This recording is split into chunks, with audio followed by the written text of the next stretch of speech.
It is Saturday, January the 17th, and this is the Court Gallery.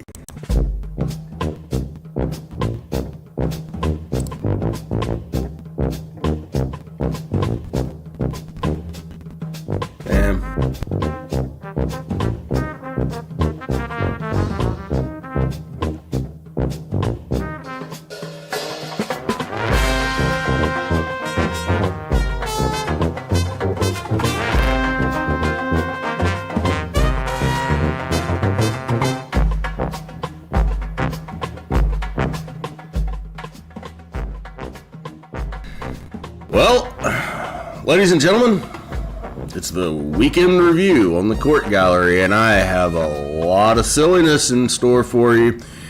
We're going to start things off today with Judge Webster, who has to deal with a couple of guys who just can't get their acts together. Then we're going to move on to Judge Ricke, who's going to deal with a family who just can't quit feuding after a dear loved one has deceased. And then, ladies and gentlemen, about 45 minutes into the presentation, we got more Edmund Maass than you can shake a stick at. It is a full 2025 and early 2026 year-long review in the crazy happenings of the case of Edmund Maass, the case that led us to the sentencing this past week on Thursday. Now, we did see a dual hearing, which we'll review that because that happened on, I believe that was Monday, but it was very short, and it's just the preamble to the massive mess, which was the Edmund Maass sentencing. And ladies and gentlemen, all of this, every bit of it, starts right now.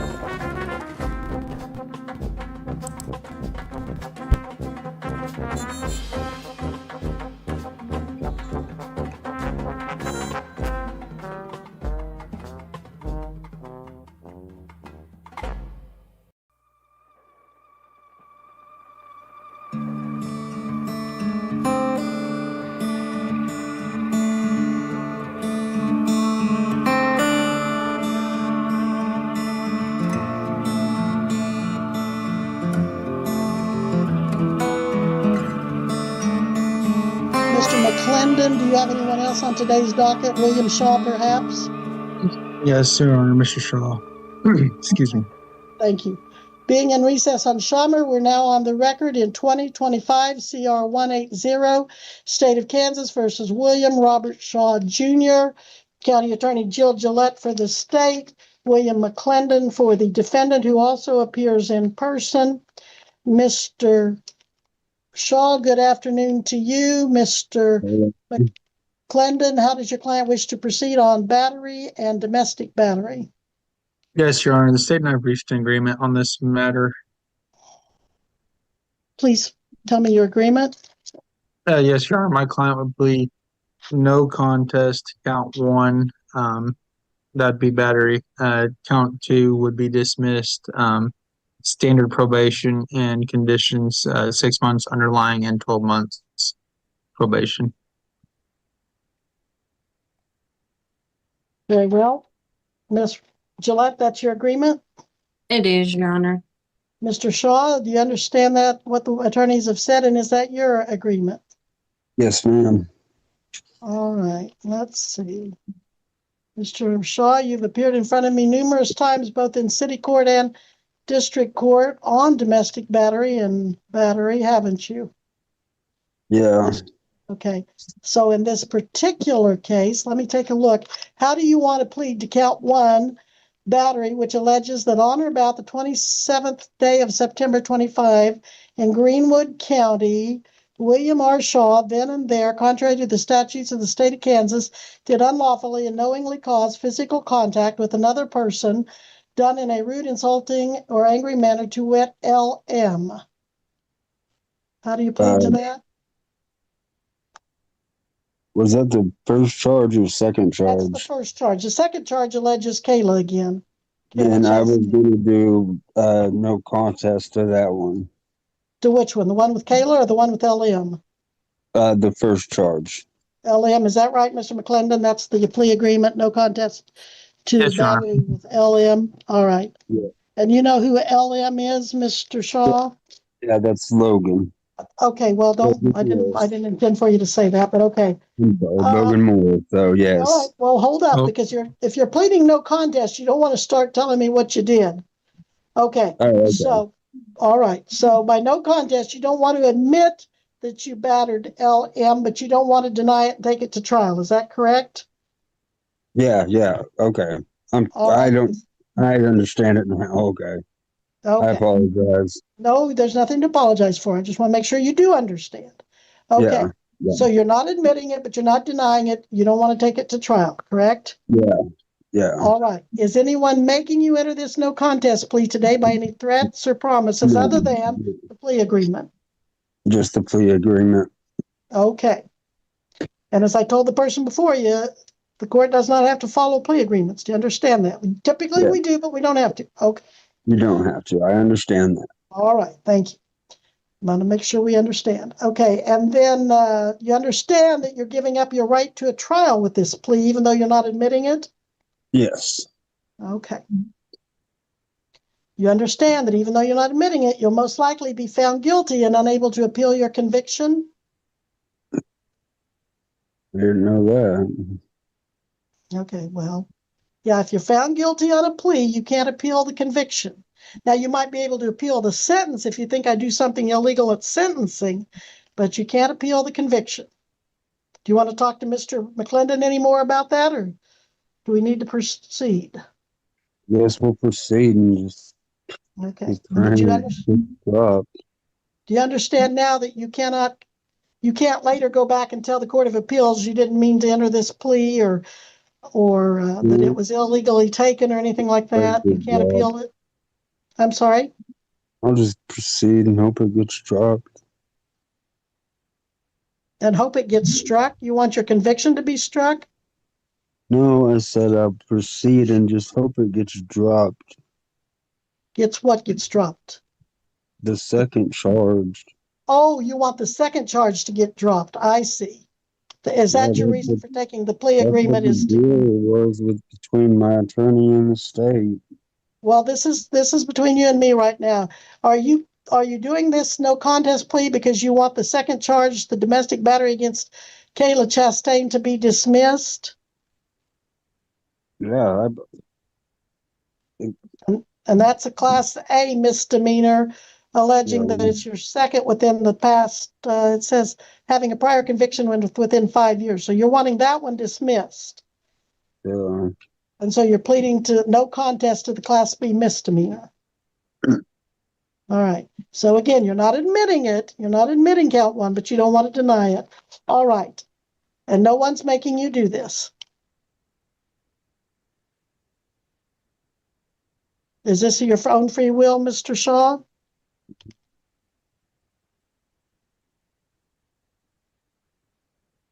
Mr. Shaw? Yeah, it is. I'm It's your own sorry. free will? Okay. Yeah. All right. Well, I'm going to find that you know what you're doing and that you're doing it voluntarily, freely and voluntarily entered. I'm going to, parties, you want me to accept the affidavit in this case? Yes, Your Honor. Yeah. All right. So the parties are agreeing that if this were to go to trial, the evidence would be shown as in Deputy Jim Oakley of the Greenwood County Sheriff's Office's affidavit filed starting with incidents on September 27, 2025 in Eureka, Kansas. Looking at that,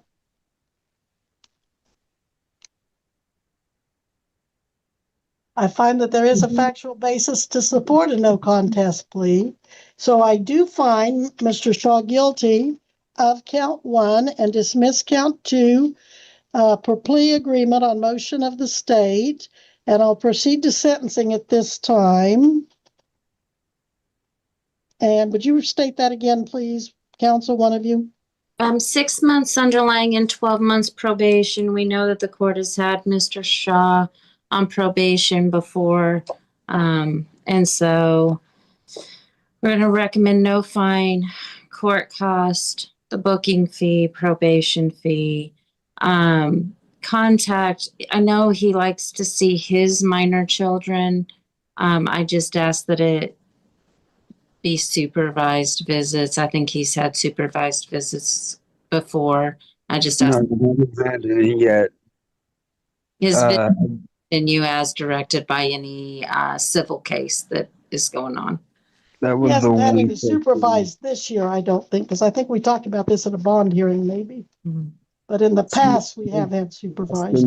What about, hang on, Mr. Shaw, how about the contact with Kayla Chastain? I don't think she's legally the wife, but she's basically been like a wife for years. because we've been together for almost 13 years. Yeah, 13 And, years and 4 children, 4 boys.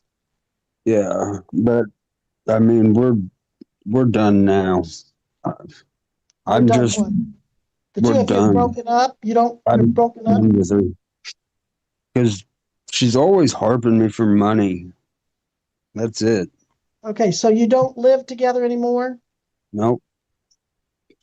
I've done with her. I can't Oh. do it anymore. All right, well, at this time, I will follow the plea agreement for sentencing in that your sentence will be 6 months in the county jail. If you do not want to serve 6 months in the county jail, Mr. Shaw, make sure you're successful on a 12-month reporting probation. I think you do need the benefit of a probation officer to help you. Call them first thing tomorrow at 316-322-4153. All standard conditions. You will pay court costs, booking fee, any other fees, Miss Gillette? Court costs, probation fee, booking fee, no fine. I just, I think I don't know if he's been with Ms. Morgan before or Mr. Bauer, but those are the two here, and he'll need to get a hold of them. I think he knows how to get a hold of Miss Morgan. All right, Miss Morgan, I see you have joined us. Yes, Your Honor. Have you had Mr. Shaw on probation before? I have, Your Honor, and I will most likely be his probation officer, but he will want to call Butler County tomorrow, and they'll get his information, and then we'll schedule a time to meet. Okay? Okay, sounds good. Right And now. Because I'm going to say no contact with Miss Chastain at this point. Contact with the children must be supervised. Probation must approve of who's going to supervise it. And, my kids. well, you can see your kids with supervision, Mr. Shaw, but your kids have seen way too much in their young ages. And if I do that, then my brother and my grandma will take me. Just for not being able to see them, it really sucks. Well, as long as grandma or your brother or somebody suitable can help you with, make sure, they can do things with you and the kids, but I just don't want you fighting in front of them anymore. Miss Gillette? Payments be $25 a month because of his fixed income. Okay, $25 a month on your cost, first payment being due February 13th. And Miss Morgan, you can modify that if you need to fit his individual schedule. Yes, Your Honor. I truly appreciate it. All right, Mr. Shaw, do the very best you can. Do what you're told to do so you don't get taken from your kids and put in jail. Work with Miss Morgan, listen to her, do what she tells you. All right. And I receive now all $9.94 of my money, and I will get all that paid pretty quick, at least in the next month or two. Well, I'm more worried about you complying with some of the other rules.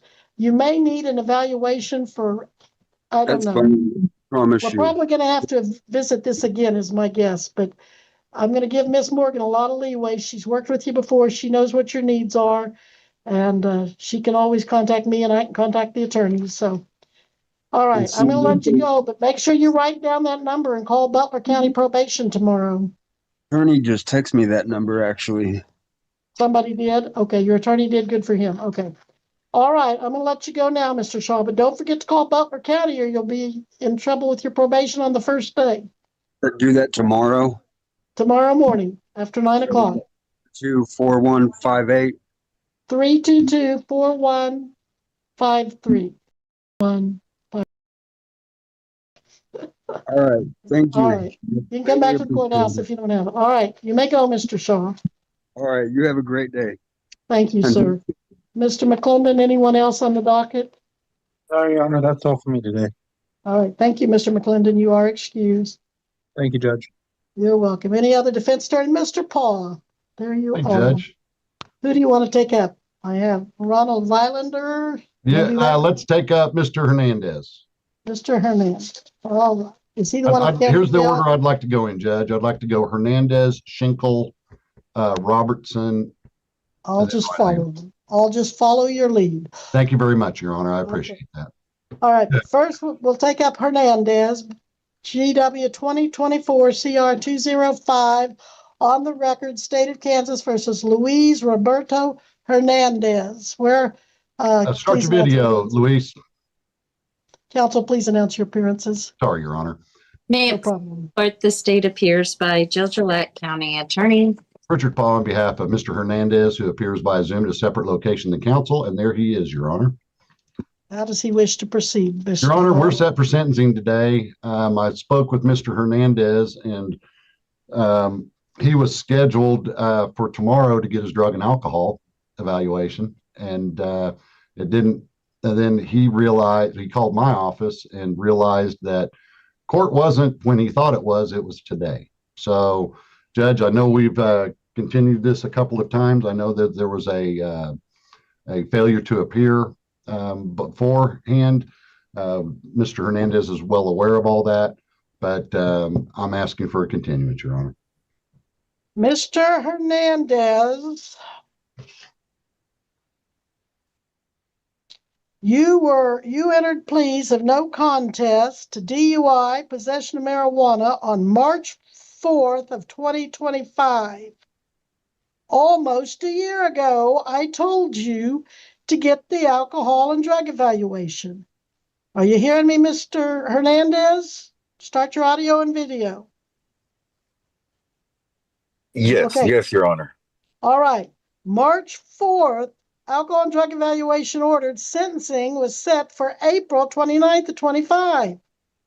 April 29th of 25, you didn't have your evaluation, so we set it over. July 1st of 2025, we ended up having a bond forfeiture hearing. Judgment granted against defendant and bondsman to be included as costs in the case. August 20th of 25. The bondsman talked to me into giving me more time to try to get you here. Maybe the county attorney did that. October 14th of 2025. Sentencing was reset to November 25th. You were ordered to contact your attorney and get your drug and alcohol evaluation. November 25th of 25, you were here with Mr. Paul. And we had to continue this again to today because you did not have your alcohol and drug evaluation. Here it is, January 13th, 2026, no drug and alcohol evaluation. Now you strike me as a pretty intelligent, responsible kind of guy. What in the world is keeping you from getting that alcohol and drug evaluation? It was just a simple misunderstanding on the court dates, and that's all it was. Well, regardless of when you thought the court date was, you should have gone out the next day and made an appointment for your evaluation. Yeah. Cause see, I thought that it was on the 15th is what I had down. You thought the evaluation was on the 15th? No, I thought that the court was on the 15th. Well, you're focusing on one failure to appear, which is a big deal. But how about all these sentences that you kept showing up without an evaluation like you're doing today? Yeah. Well, I'm kind of thinking, where are you right now? Oh, I'm at home. Where's home? What town? Wichita, Kansas. Well, I'm kind of thinking maybe I just need to put you in jail and make the evaluator come to you, because the evaluator probably won't forget to get the evaluation done. What do you think? I think I'd have the evaluation done quicker than it would be with the jail. I don't know. You've had since March 4th of 2025 and it's not done. Yeah, well, see, that's all it was. It was just a day off. Like I said, I thought that the court was on the 15th. Mr. Hernandez, you're And not that was just an honest mistake. You're not And even I have no sense. excuses for that, No, you don't. You have an appointment tomorrow to get the evaluation done. Did you say that, Mr. Paul? No, I said he was going to have he was calling them tomorrow to get it. Judge, he's going through South Central, the Substance Abuse Center of Kansas. Judge, those people, they usually, what they do is when people call, if it's for an evaluation and it's a cash payment, they set those immediately. And then they get that immediately. Mr. Hernandez was going to have that done tomorrow, so he would have it in his mind ready for court on Wednesday. He was definitely misunderstood. If I set this over to Wednesday, will it be done? I've never seen one get done like that. Yes. Judge, I called them. They get them done. Luis, let me speak, okay? Yes. Judge, I've had them done in an hour before. I mean, they're right by my office. That's where I send all my clients, Judge. What facility did you say that was? Substance Abuse Center of Kansas, SAC. You can get one done by Wednesday. Well, I would think so.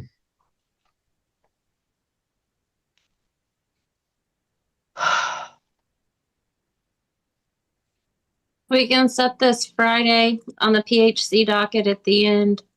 Yeah, let's do that. Judge, he works. I'd rather do that than you order him to surrender. We have 2 sinks coming on Friday at 2:30 and at 3. How about 1 o'clock or 1:30? How about 1:30? That's the PHC docket. All right, we'll put him on the PHC docket, and he will have that evaluation. And Mr. Hernandez, you will appear in the Greenwood County Courthouse for your sentencing.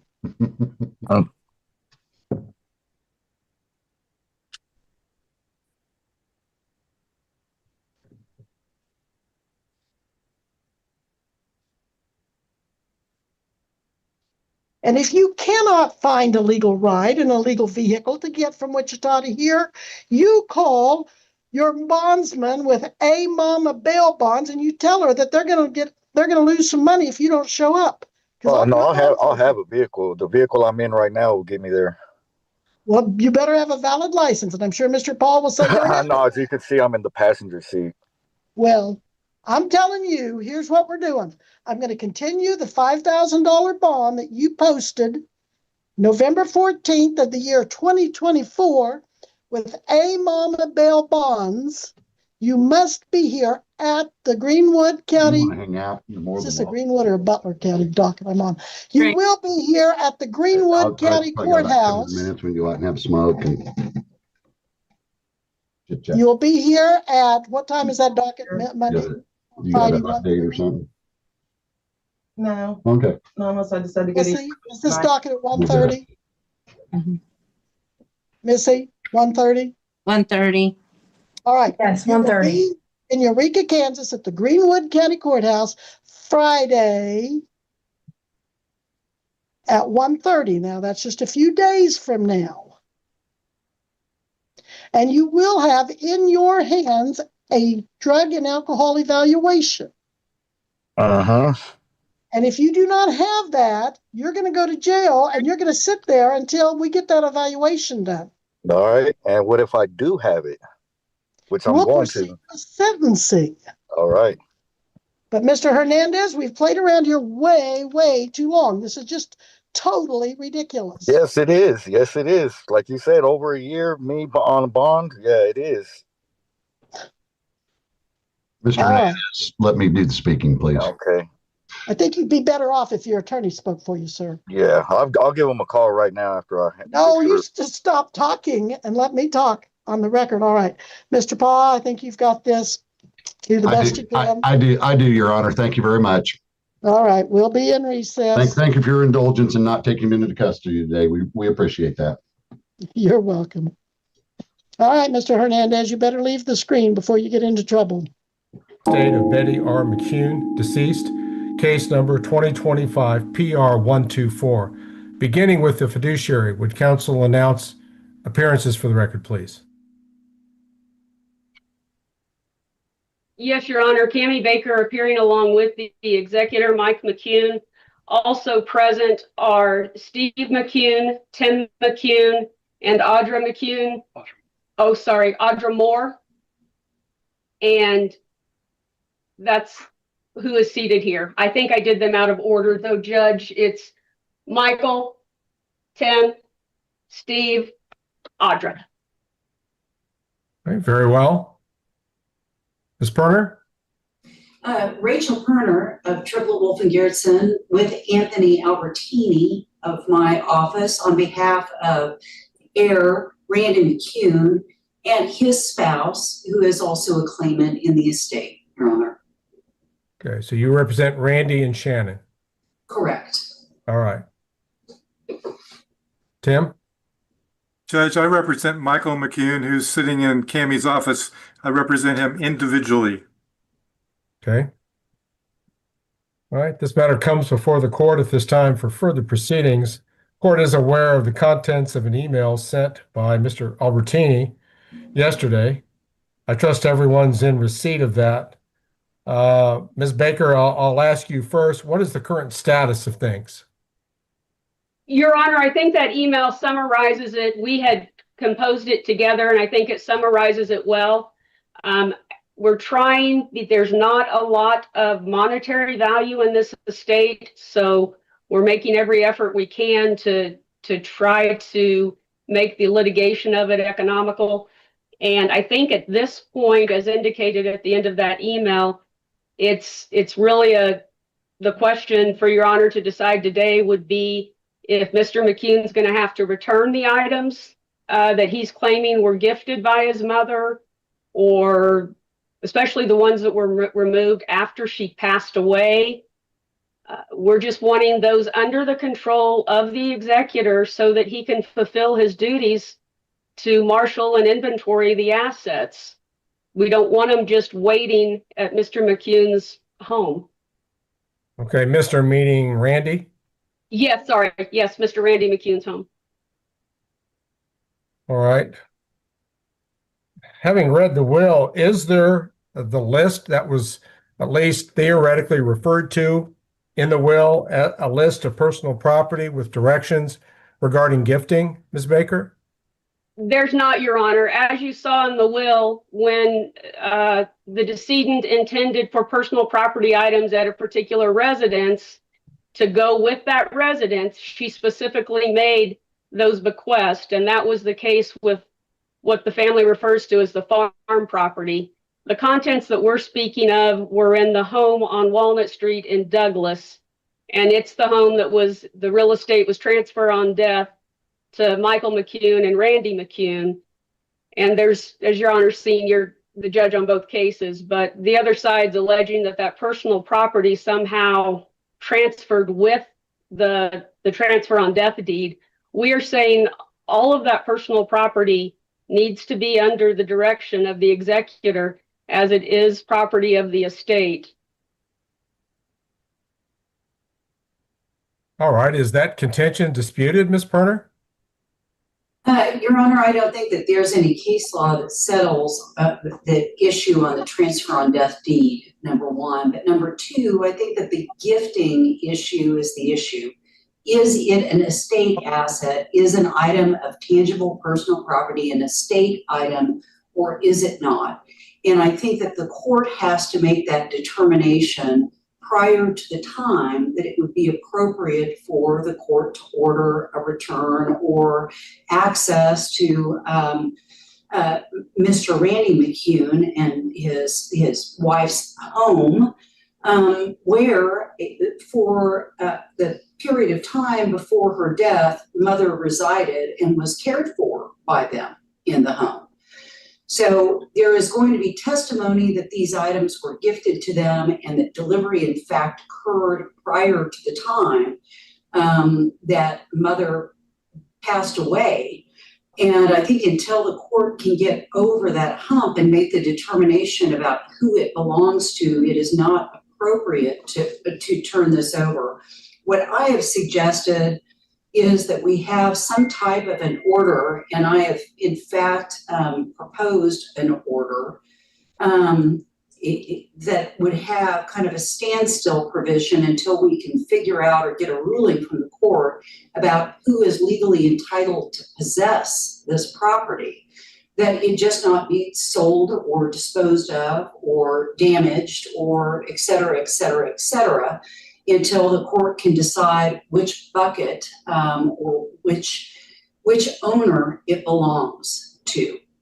Ms. Perner, do we even know what property's in the bucket? We don't, and that's another issue that, you know, frankly, Ms. Baker and Anthony and I have been working on, is to try to sort that out so that we are not just bringing every bowl and every mixing bowl and every Sears circa 1972 pantsuit in front of the court to try to get down to the nub of what items of tangible personal property need to take up the time of this court and which ones we might be able to sort through. We did receive, and Ms. Baker, I don't think I've had an opportunity to update you, or if I did, you might have been meeting with your clients. We received, I believe, 2 days ago, a lengthy list of items of tangible personal property, some of greater value, some of lesser value. And our clients today brought in different purchase receipts and other documents that might be very illuminating and allow us to sort through some of those items. But frankly, that's going to take some time. If the court wishes to set us for hearing on all of that, we stand ready, willing, and able to put on the evidence and take a day or two to go down and try a case over this tangible personal property, and of course seek the assessment of fees if that is appropriate. But it just seems to me to be more economical for all of the parties and the court in this instance for us to try to work out those items that we can work out and only invoke the jurisdiction of the court where it is absolutely necessary. Judge, may I? Okay, just a minute. I want to ask if Mr. Cannell has anything he wishes to add to the discussion thus far. A couple of things, Judge. I haven't been privy to these emails that they're talking about from yesterday or today, so I don't know what they say. But I'll just say this much. The transfer on death deed statute only talks about real estate. There's no mention of personal property in the statute that creates the provision for a transfer on death deed. The statutes also say 59-401 that the executor of the estate has the right to possession of the personal property pending the outcome of the probate proceedings. They're to take charge of the personal property where demand has been made, and demand has been made in this case. So from my perspective, there's no legal reason for a transfer on death deed to transfer personal property, and that Randy McCune is kind of holding the personal property hostage based on his claims. I believe by statute it needs to go to the executor, and then we can do all the things they're talking about doing. All right. How would you answer that, Ms. Perner? Your Honor, I think that it begs the question of ownership, number one. Number two, I'm a little confused. Mr. Cannell is counsel for Mr. Michael McCune in his personal capacity in a civil lawsuit that has been filed for partition. I don't believe he's entered his appearance on behalf of Mr. McCune as an heir or as the executor in the estate. So I don't know whether the court's intention or if there is a motion that is pending to consolidate these two matters or not. But we are having a conflagration of two separate cases, at least as we stand here today. I don't dispute that the estate has a right to demand estate property. The question is whether or not this is estate property or if this is property that belongs to an individual. Judge, the partition action, which is the second action what we're talking about, was filed by Randy McCune against Michael McCune. And what he wants to partition is this house that was transferred on death and all the personal property in the house, which would be this personal property that we're talking about today. So it's what you do today affects this partition action is the reason I'm here. Understood, Mr. Cannell. All right, Ms. Baker, is there anything that you would add? Judge, simply that's the point we were going to make. And we would also like to point out that some of these items were even taken after the passing of Mrs. McCune.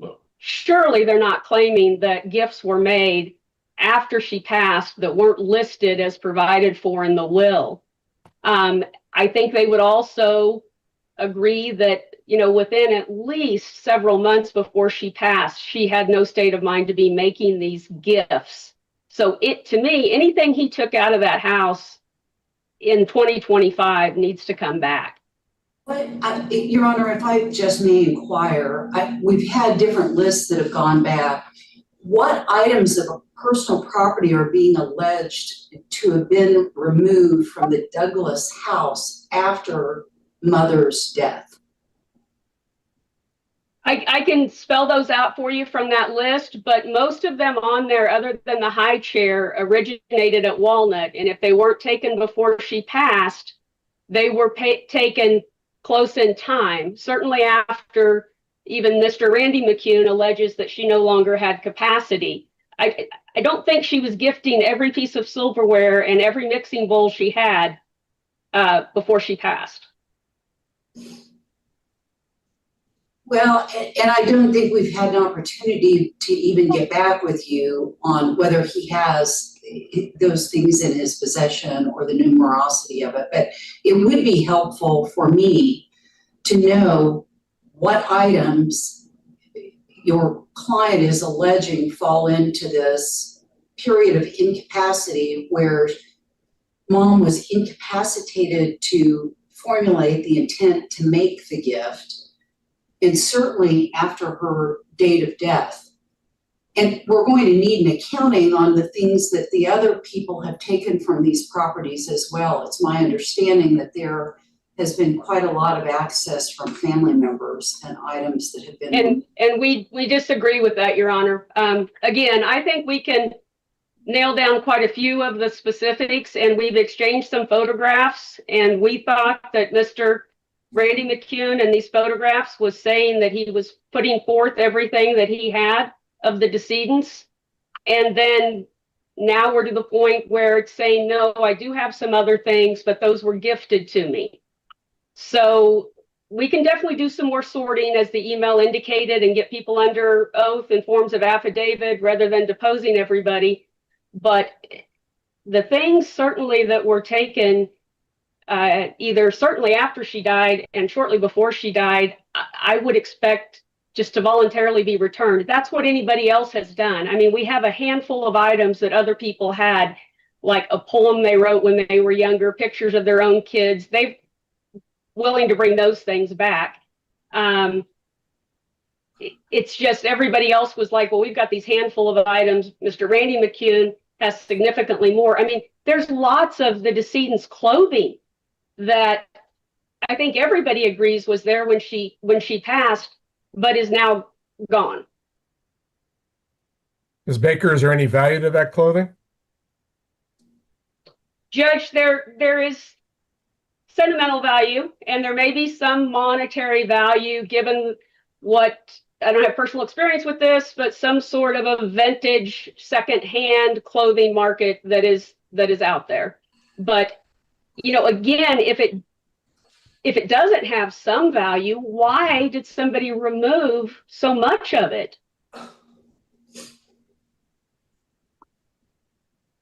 All right. The court, in determining what Betty McCune intended, is somewhat hampered by the fact that, quite frankly, we can't ask her. She's no longer available for any of us to consult as to what her intentions were regarding gifting or removal of property from her presence. However, I will note that her intentions were expressed in her will. It would seem to the court that she clearly contemplated that there would be a written list that would gift personal property items, not some oral understandings. Therefore, the court will also determine that any testimony, or at least representations of potential testimony regarding these items were gifted to me, are so self-serving in nature, and if they're not backed up by any type of documentary proof, the court is going to give it no weight at this point. The court agrees that it's the duty of the executor to marshal all property belonging to the decedent, and the court will not recognize any claim at this point that any of this property is mine because she gave it to me. Quite frankly, if she was ever in possession of these items at either of her properties, they need to be returned to the executor immediately. And then the executor will be ordered not to dispose of any of those items of property and to preserve them until there are some orders of final disposition. Now, the question that ruling begs is, what property has to be returned?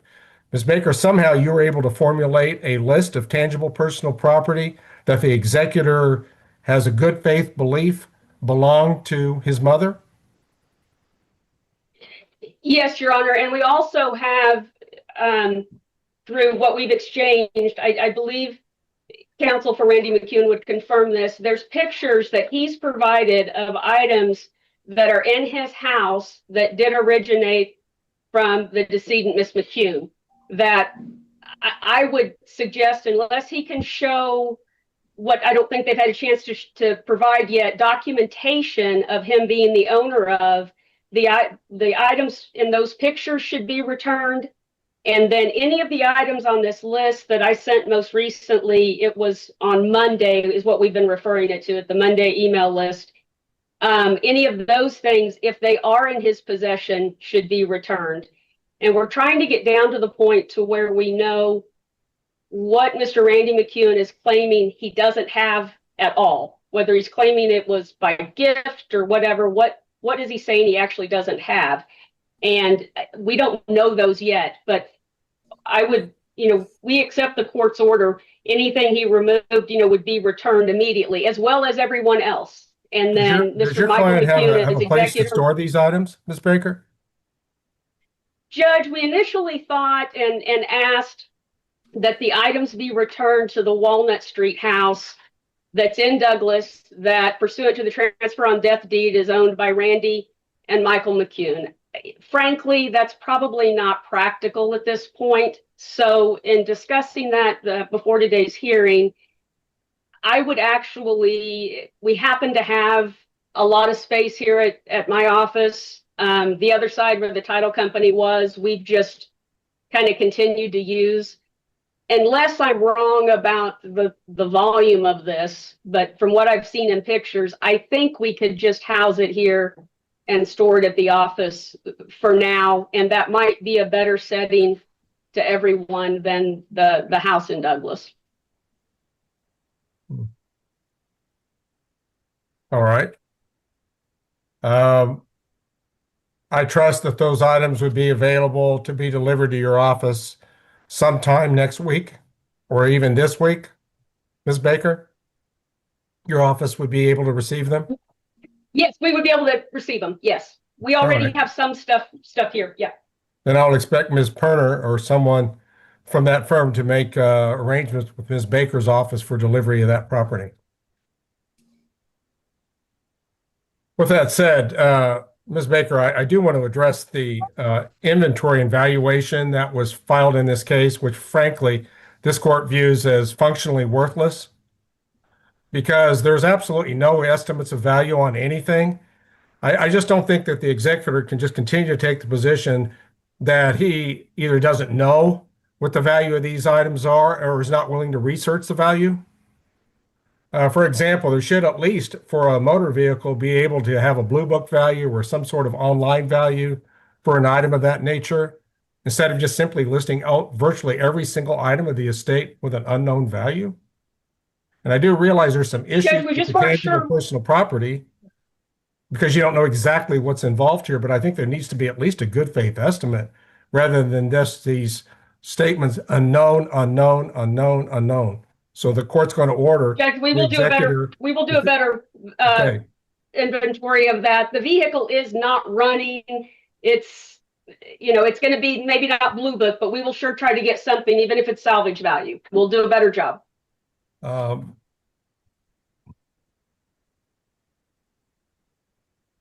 Your Honor, it would Yes. also be quite helpful to me to have a valuation as it relates to the mixing bowls and the other items. And we do have evidence of ownership, of purchase of some of these items, and I'm not sure where that leaves us. For example, the list that Ms. Baker sent earlier this week itemizes a freezer. We've got a receipt of purchase that we're the ones that purchased that freezer. And then Is gave Your it to Honor's Betty. order- Ms. Parter?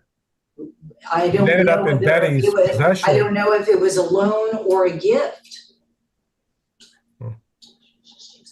Well, this court will presuppose that anything that she had possession of at near or at the time of her death is hers. And then that presumption would have to be disturbed by appropriate evidence. Well, okay.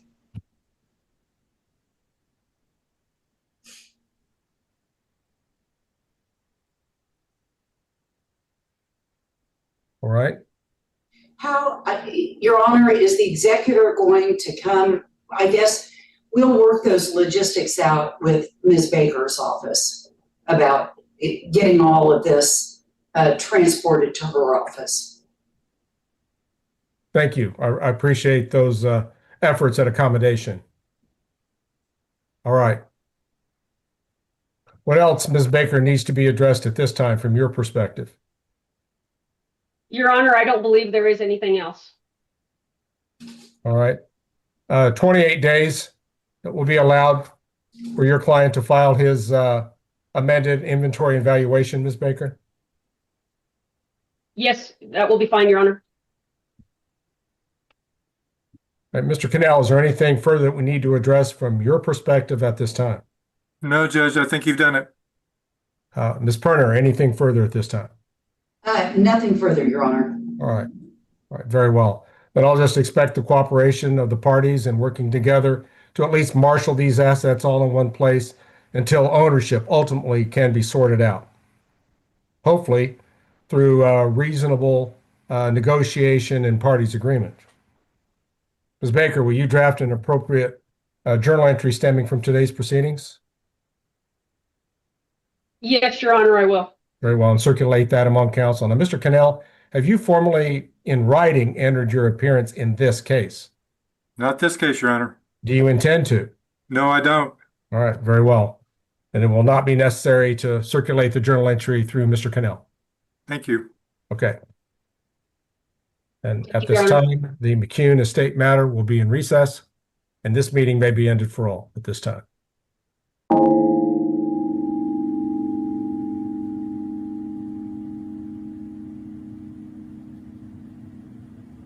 It's fine. Do I need to start putting you both on video? Hey, It's not. They're still doing it. Hey, Mr. Maass, she's leaving in a minute. She said she is, okay? Yeah, that doesn't mean anything. She's a liar. They both are. Okay, well, we're going to stand by until they're off, okay? Good, good. I'm not running my heating bill up. Okay.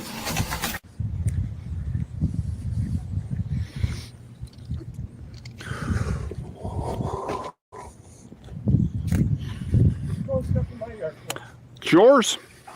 What are you doing? I'm returning your property to you. You're throwing stuff in my yard? I'm returning your property to you. You want to get yourself knocked out? You threatening me? Yeah. You throw stuff in my yard, you get knocked out. Yeah, I wouldn't be threatening me. Why? What are you gonna do? I think you know what I'm going to do. How many tickets you gonna get today? You throwing stuff in my yard. I returned your property to you. You're welcome. Last time you didn't return my property. Well, now I did. You liar! You took my package and you didn't put it on my porch. Cheap ass. Lazy. I wasn't going to put it on your porch. You shouldn't have had it delivered to my house, you asshole. But that you gave it to me. That's mine. You're lucky you got that package at all, you little mother. And I'm going to make sure I tell Merritt about that tomorrow in detail, too. Because you ain't ever going to benefit from that again. And if I were you, I'd never have anything delivered to my house again. Yeah, Ever. I'm going to have something delivered to you. Yeah? You threatening me again? Yeah. I'm standing right in front of 27th District Court for you. I want to talk about what happened last week with Judge DiSanto. I was here for the City of Riverview versus James Carey, and as all of you know by now, James Carey would happen to be my neighbor who lives across the street. I was a witness. I was willing to come here on my own volition instead of being subpoenaed by the police department. However, for reasons that are not totally known to me to this point, Judge DiSanto decided to sequester me, which I do understand, but then she brought me back in the courtroom for the purpose, apparently, of yelling at me along with yelling at James Carey. Now, bear in mind, she is friends with Mayor Riverview Andrew Swift, and I understand that, and I understand how corrupt Riverview is, and I understand how corrupt this court is. However, there's no rhyme or reason for her to be yelling at me twice now in her courtroom. It's ridiculous, and she is a first-term judge, and the next time I may very well take some action, and if I do, I know what that'll be, but I'm not going to mention it in this video. But the point is that I was not 100% health. I was coughing up phlegm. I'm still not 100% health. It's ridiculous for her to be like she is. And she really ought not be a judge as far as I'm concerned, especially since she's under the Mayor of Riverview's thumb, who controls the finances for this court. So, I mean, you know, if you can avoid it, do not come to 27th District Court. Judge DiSanto is not a fair judge, and she will find a way to get you if she can. She's very heavy-handed, to be sure. And sooner or later, I figure she's going to jail me anyway, but we'll see what happens. Take care, everyone. Thought I'd save you the trouble since Mr. Calipore supposedly was going to call down here. Mr. Calipore was what? I'm sorry. Supposedly going to call here. Whether he did or not, I have no idea. He did not. Well, then he's as much of a liar as the police, and I figured he didn't have the guts. Good. I'm tired of him harassing me. Something needs to be done. So why is your department not doing anything about him harassing me? I asked you if you'd like an officer to come out and talk to you. No, talk to him is what I said, not me, him. There's nothing more I have to say. I'm telling your department he's harassed me. I've told your department what he's done. I have nothing more to add to that. If there's nothing else I can help you with, have a great day. Well, I didn't say there's a ball. Apparently you don't want to do your job, so why don't you, are you refusing to answer questions? Because if not, why don't we bring Lieutenant Gentry out unless he's camera shy? Gentry's not on shift today. Oh, so you're the one in charge? Yes, sir. Riverview Police. No good. I still have time to go to City Hall. I'll talk to Mary Hartland.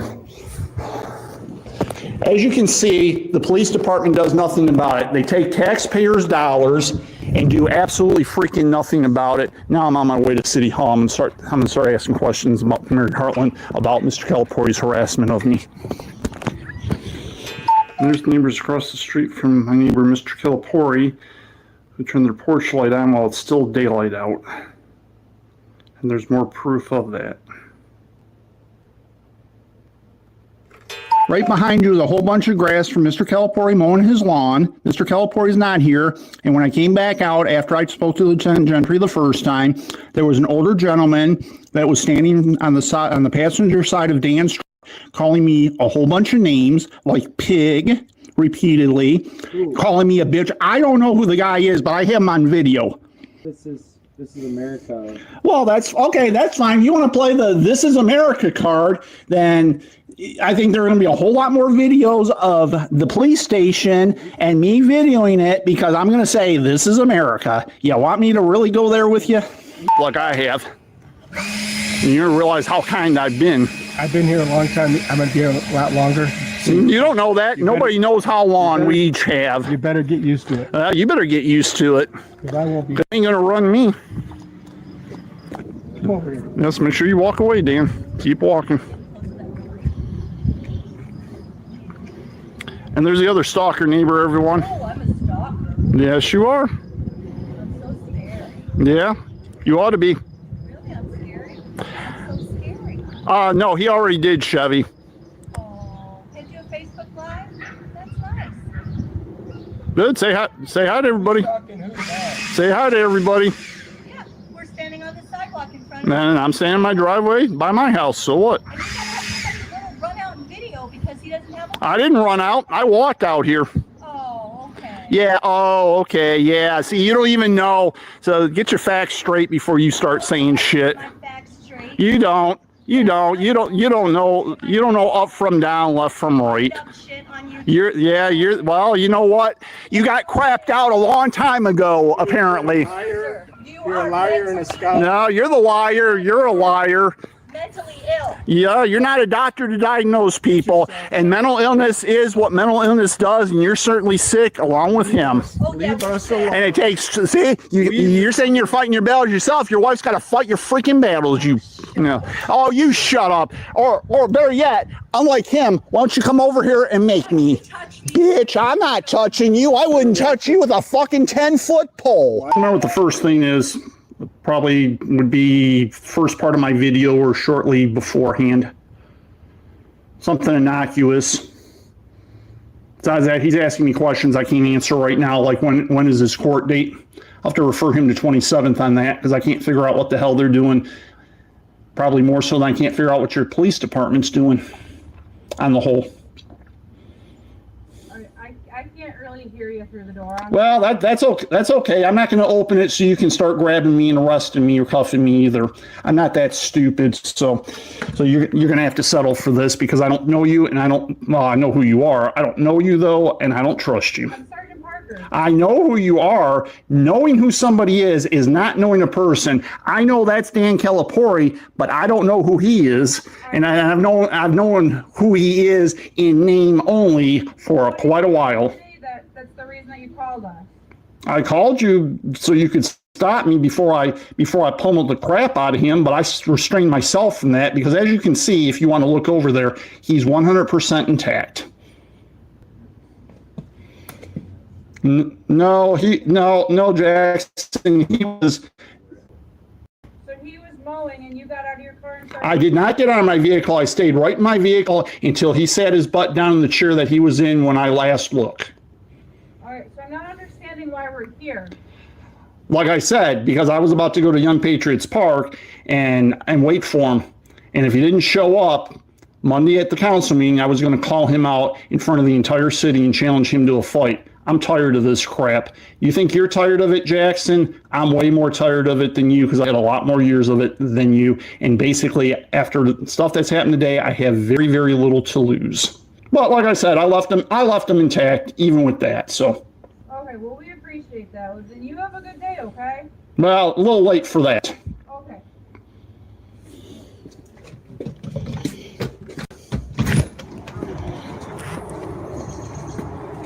Have a great day, Mr. Maass. Like I said, a little late for that. Probably a little late for that too, but can't get too much worse.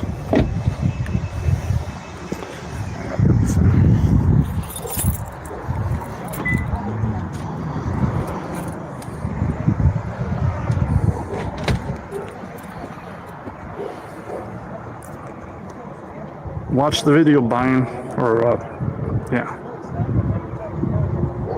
Hey, Mitchell.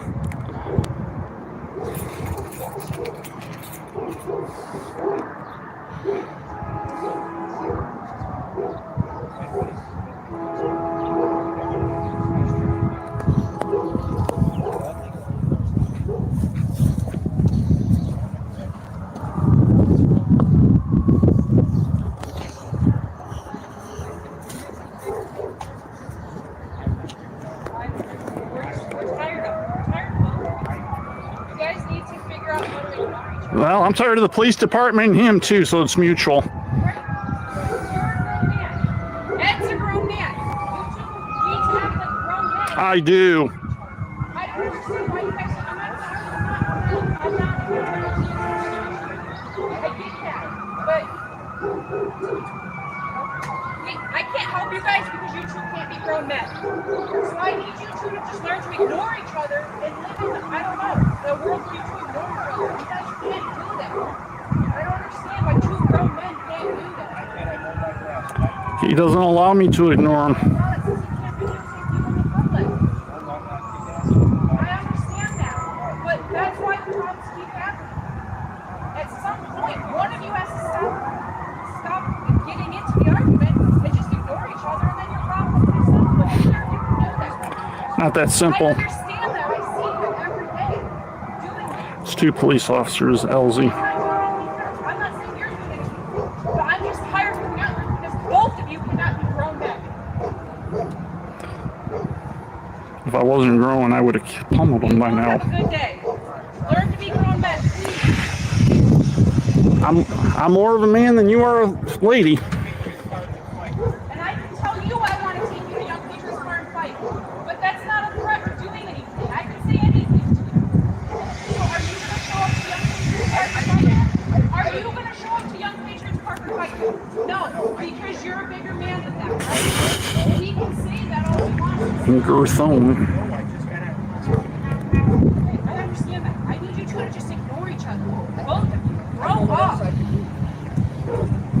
Well, thank you. We're on the record in the matter of the city of Riverview versus Edmund Maass, 251310, 251564. Good afternoon, Your Honor. Like, here on behalf of Edmund Maass. Mr. Maass, station Edmund Maass. Okay, and good afternoon. And Mr. Carmen, your appearance, please, for the people.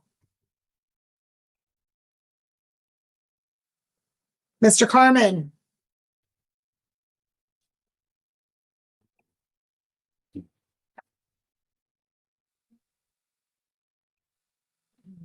While we're waiting for Mr. Carmen, counsel asks to the new matter, offense date of 11/4, 251564. As to the arraignment, counsel.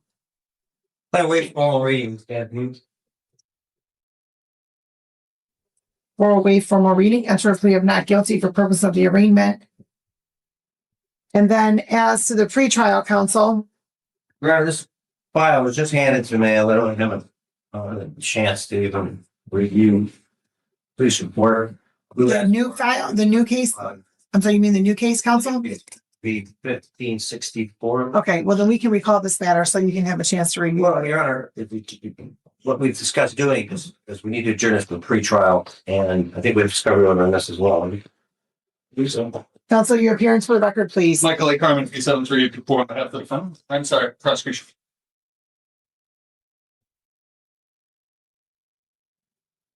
Okay, so Mr. Carmen, are the people intending to proceed with a bond violation as well? Since the allegations appear to be violating the bond this court set on 251310. We are, Your Honor, yes. I have Detective Haskins here for them. So, Mr. Carmen, my question then is,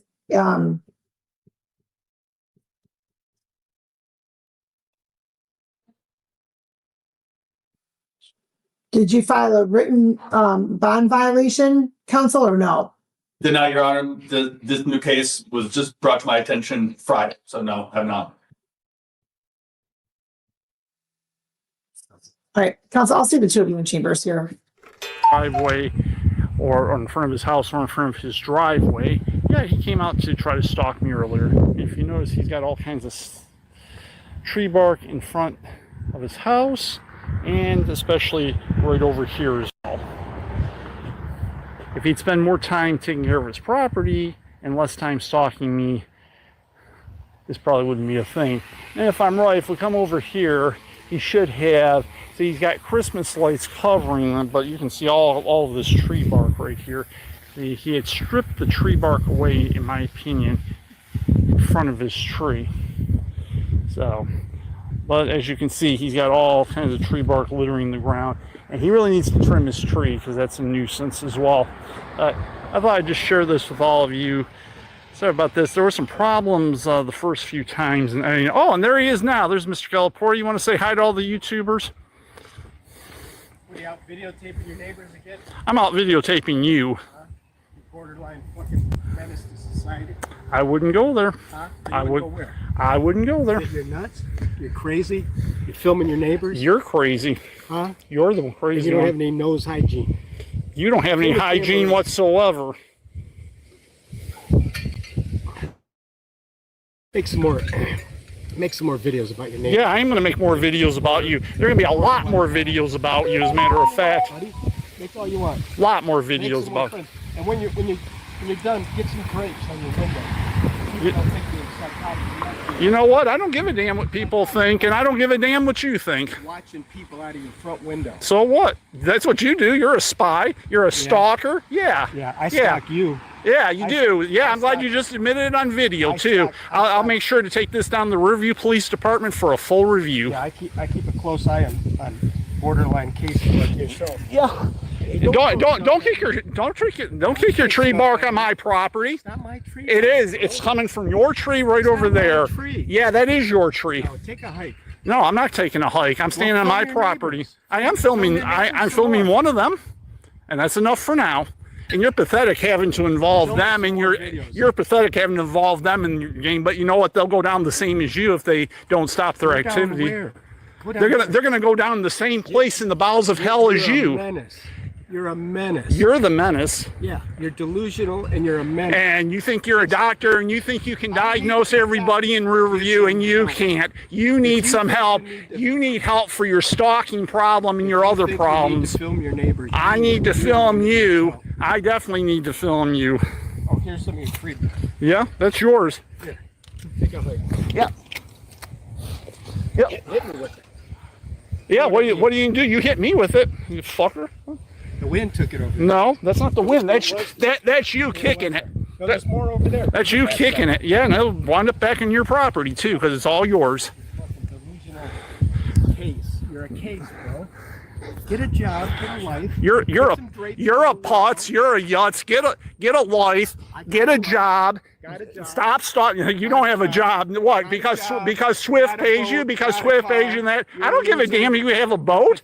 You're a pathetic one. I don't give you a damn if you have a boat. Get a job. Show me your resume.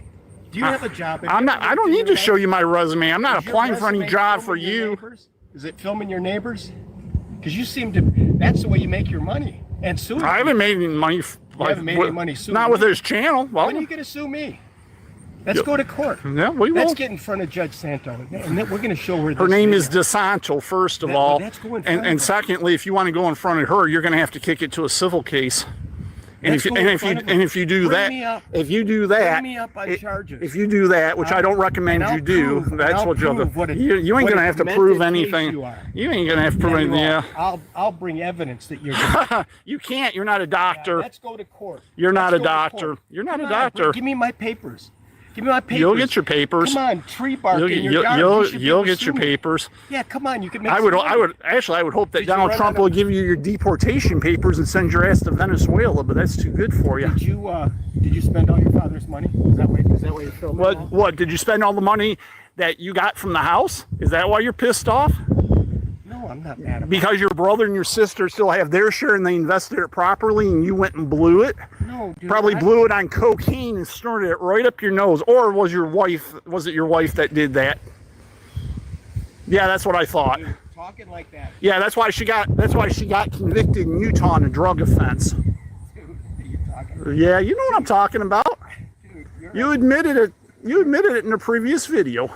There's no previous videos. Yes, there is. Oh, yes, there is. You're having another delusion. No, you're just trying to gaslight me. It doesn't work when your buddy Swift does it. It's not working that you do it. Because when you think I'm delusional, it's a sign of your delusion. You need therapy. You need to leave your neighbors You alone. need therapy. If I need therapy, it's from post-traumatic stress disorder from all the crap you've done.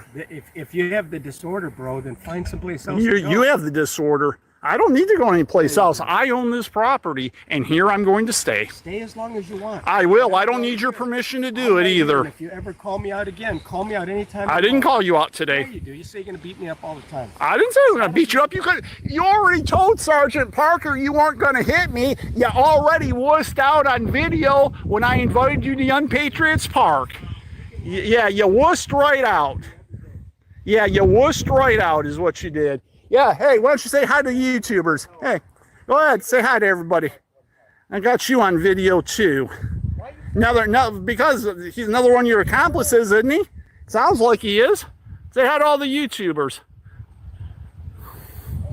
He's leaving you alone, and you got to film your name. No, he wasn't leaving me alone. He came right out. So he wants to step up. He needs to be counted, and he's gonna be counted right on video. Yeah, and you're a piece of crap. Yeah, it couldn't have been too important then. Okay. All right, let's go on the record in the matter. You're good to go back. Sorry, I thought I didn't. My brain isn't functioning. Anything. Okay, let's go on the record in the matter of the City of Riverview versus Edmund Maass, 251564, 251310. Counsel? Michael A. Carmen, consent decree on behalf of the prosecution. Thank you. Lord, here on behalf of Edmund Maass. Mr. Maass, please state your name. Edmund Maass. All right, thank you, and good afternoon. And so we did have an in-chambers conference, counsel, as to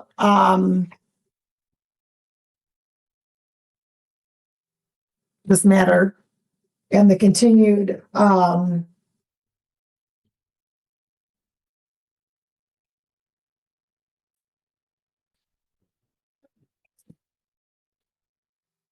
don't even know what to describe it, what to label it. The continued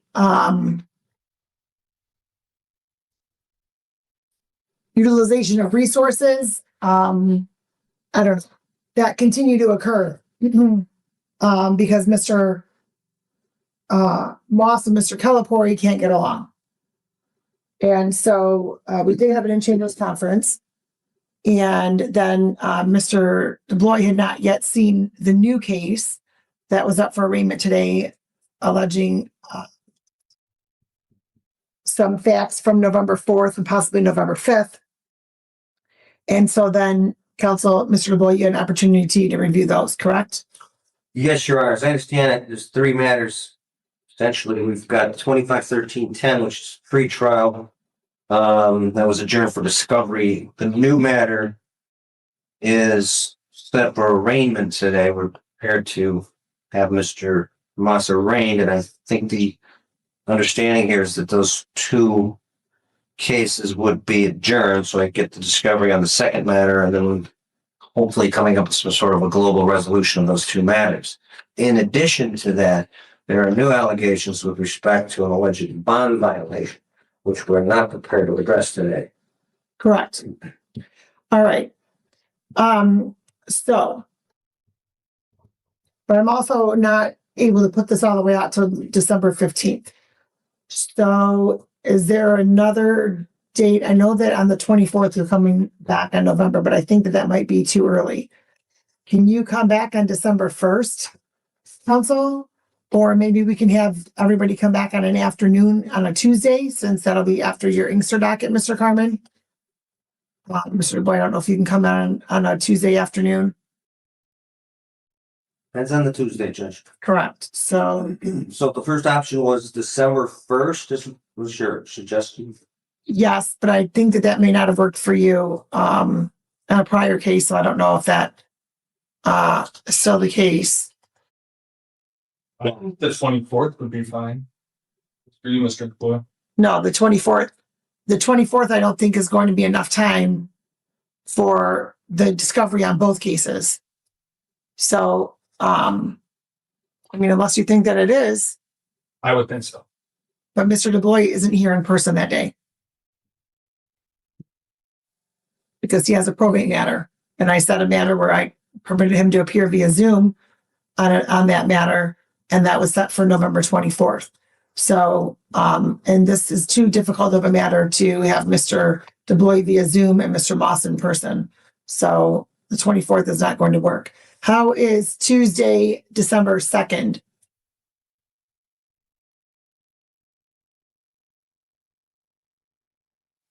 I can come in for that if I have to, yes. The 20th, if we can do the 25th in the afternoon, that should be better. But the second is.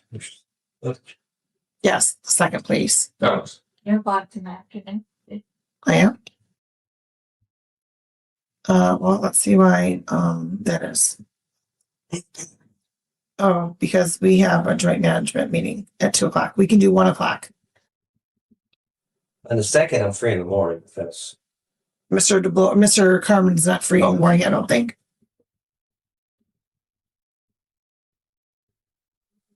I'm available all day. So 1 o'clock works. what time is it? 1:00. All right, so we'll adjourn for discovery December 2nd at 1 p.m.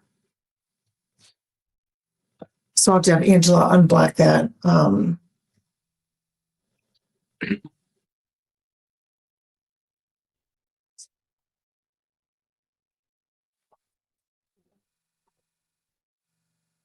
And I didn't see a discovery order in here. Oh, no, I did. I saw it on one case. I saw it on only the new one. You also have it on, oh, I already signed this one on October 27th on the other. Oh, I have to sign all those, Terry. I'm sorry. Okay. So, all right, then, as to bond on the new matter. Your Honor, we would ask that similar condition as the last case be put in place, no calls to the police department after some medical emergency, and to Mayor Swift or anything regarding Daniel Calipore. He was a protected individual under the Constitution. Mr. DeBoy? Your Honor, I think that's reasonable. But we would concur in that. So, Mr. Maass, there's the allegation, on the new matter.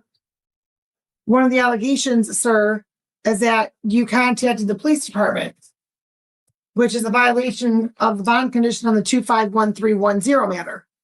I understand that your attorney is not prepared to address that today because there has not been a bond violation or a motion for bond violation or otherwise submitted by the prosecution. However, the court does need to take that into consideration in assessing bond and conditions in this matter.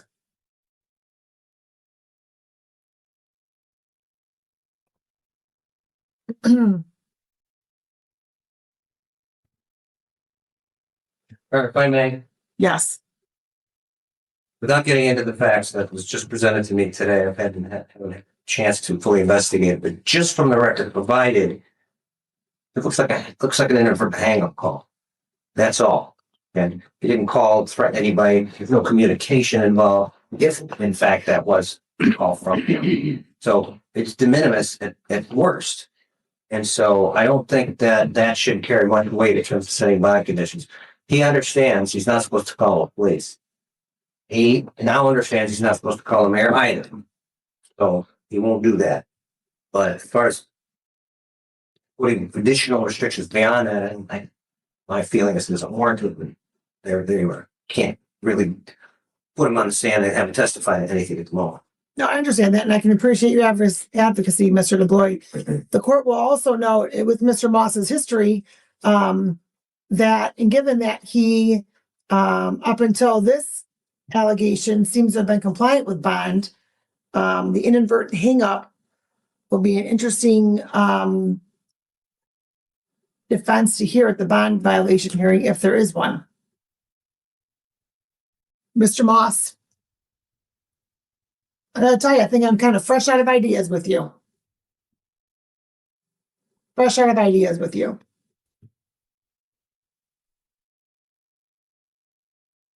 If you don't like your neighbor's barking dogs, wear earplugs or headphones. Listen to music, whatever it may be, or move. You can relocate. You have the freedom to relocate, sir. But if your neighbor's standing in the street, who cares? Who cares? If the dogs are barking, who cares? Dogs bark. They bark. They bark at a bird. They bark at somebody walking down the street. They may bark if they see a leaf falling. Who knows? Who cares? If you don't like it, put some earplugs in. You don't pick up the phone and call anybody to threaten anything or otherwise. Am I clear on that? Understood.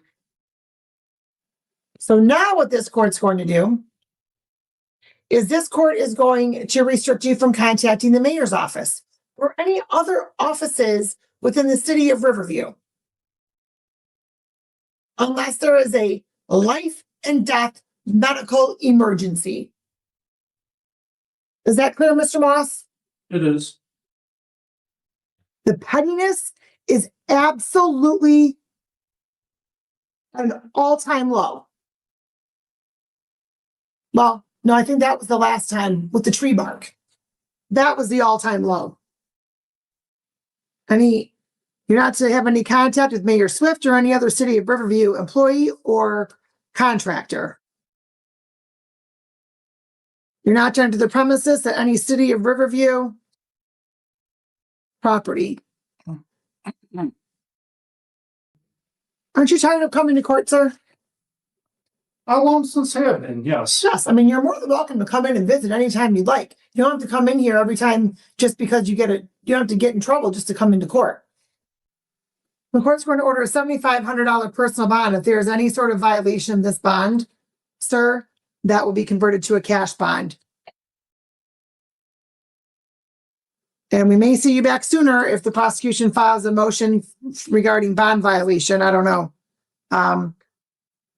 But just be prepared that could be before the December 2nd date, if that's what is requested.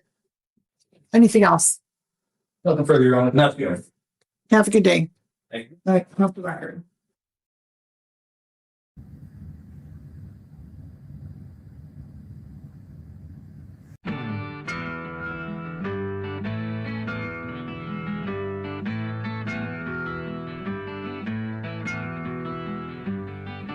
Calipore, who thinks he's going to stalk me once again, and has been, of course, if you've been watching the video all along today.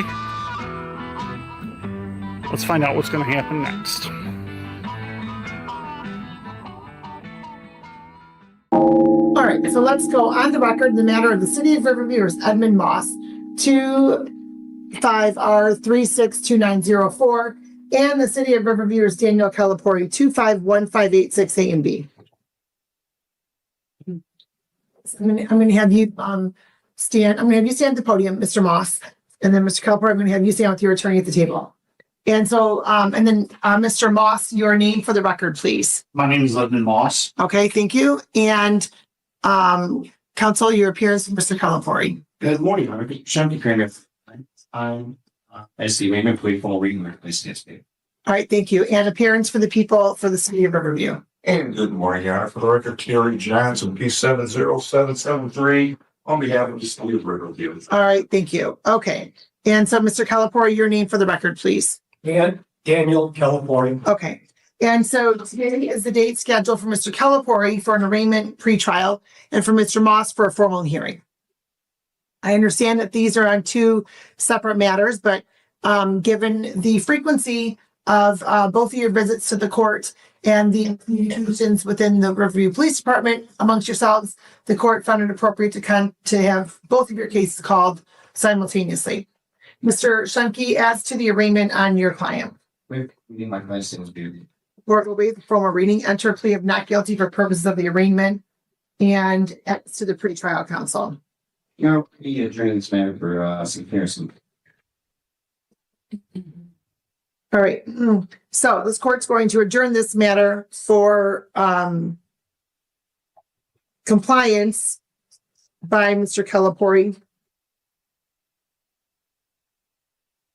February 23rd.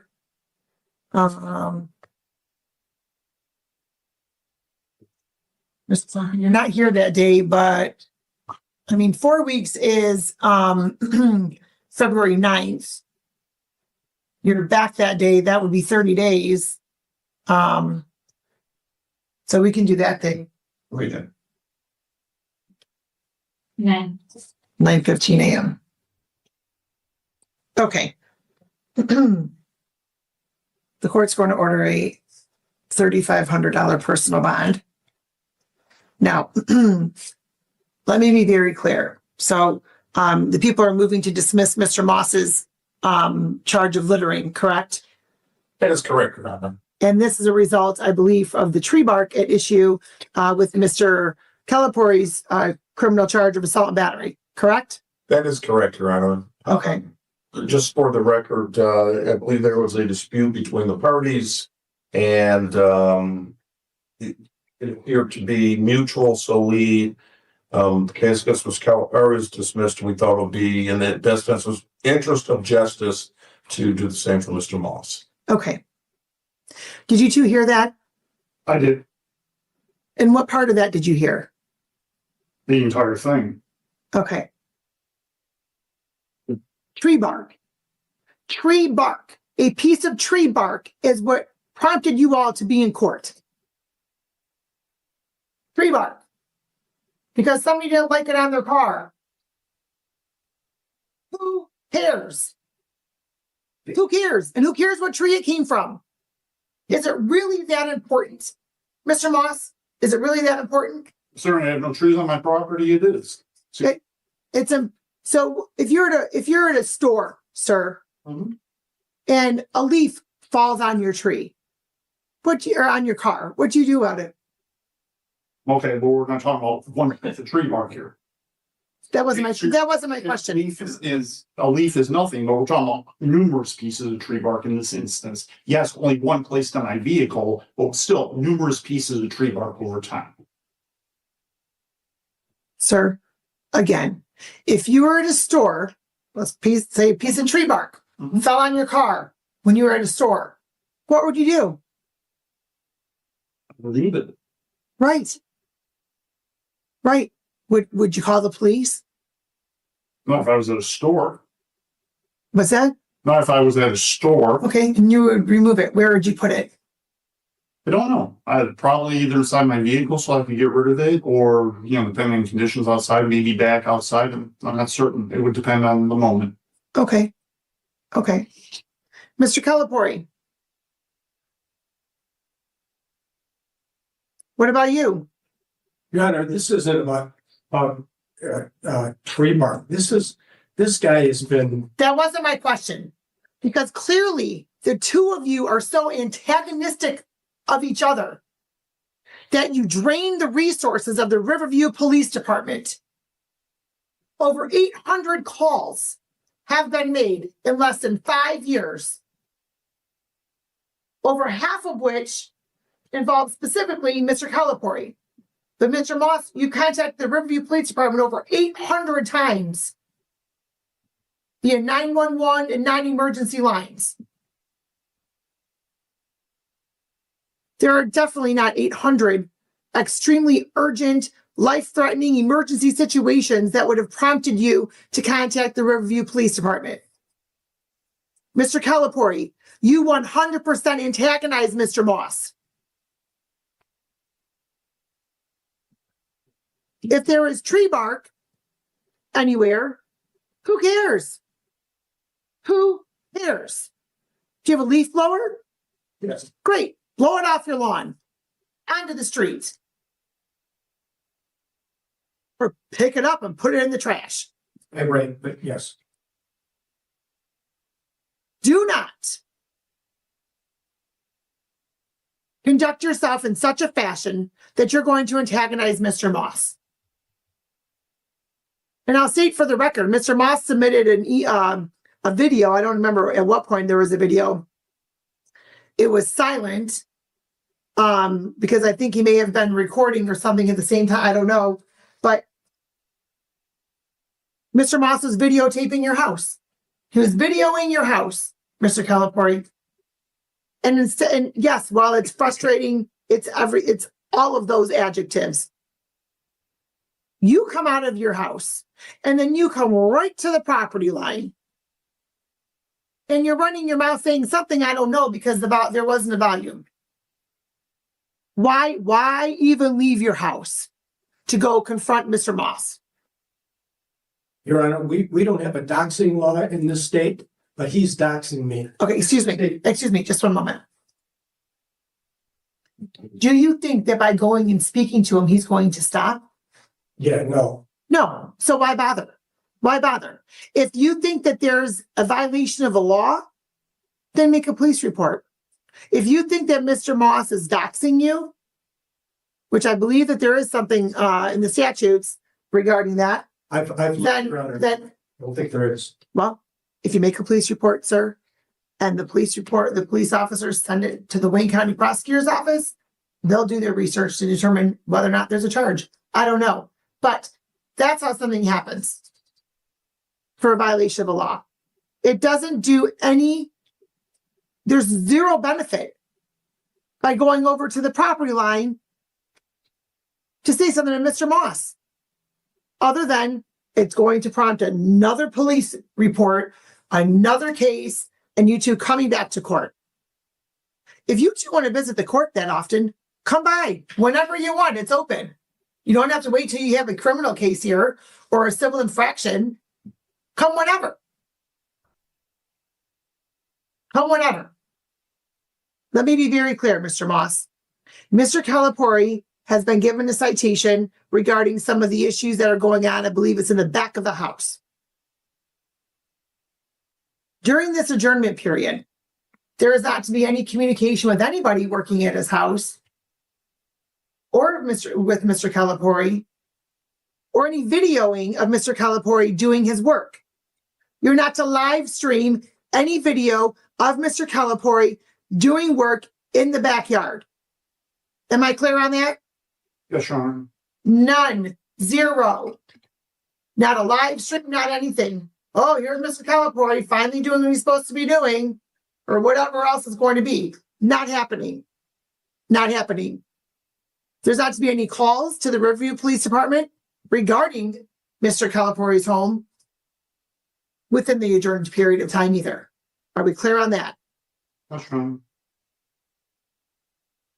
Mr. Calipore, if Mr. Maass is doing any of the things that I just stated he is not permitted to do, which is going to be put into a written order, don't address Mr. Maass. Contact your attorney. Contact your attorney. Or then your attorney will contact the prosecutor that can file whatever motion needs to be filed. Am I clear? Yes. Yes. Yes, Mr. Johnson. Your Honor, just in light of what has been going on, I would place on the record that should anything come back through this court, the city of Riverview will look to prosecute to the fullest extent of the law. There will be no such consideration of things. So I just want to make sure that's on the record so both parties are aware that if anything comes back, we will be looking to prosecute to the fullest extent of it. All right, thank you. Do you both hear that? I did. Yes. Mr. Calipore, you're not to speak to or address Mr. Maass. We'll see you back on February 9th, Mr. Calipore, with those repairs being done. And Mr. Maass, your civil infraction is dismissed. Yeah. Have a good day.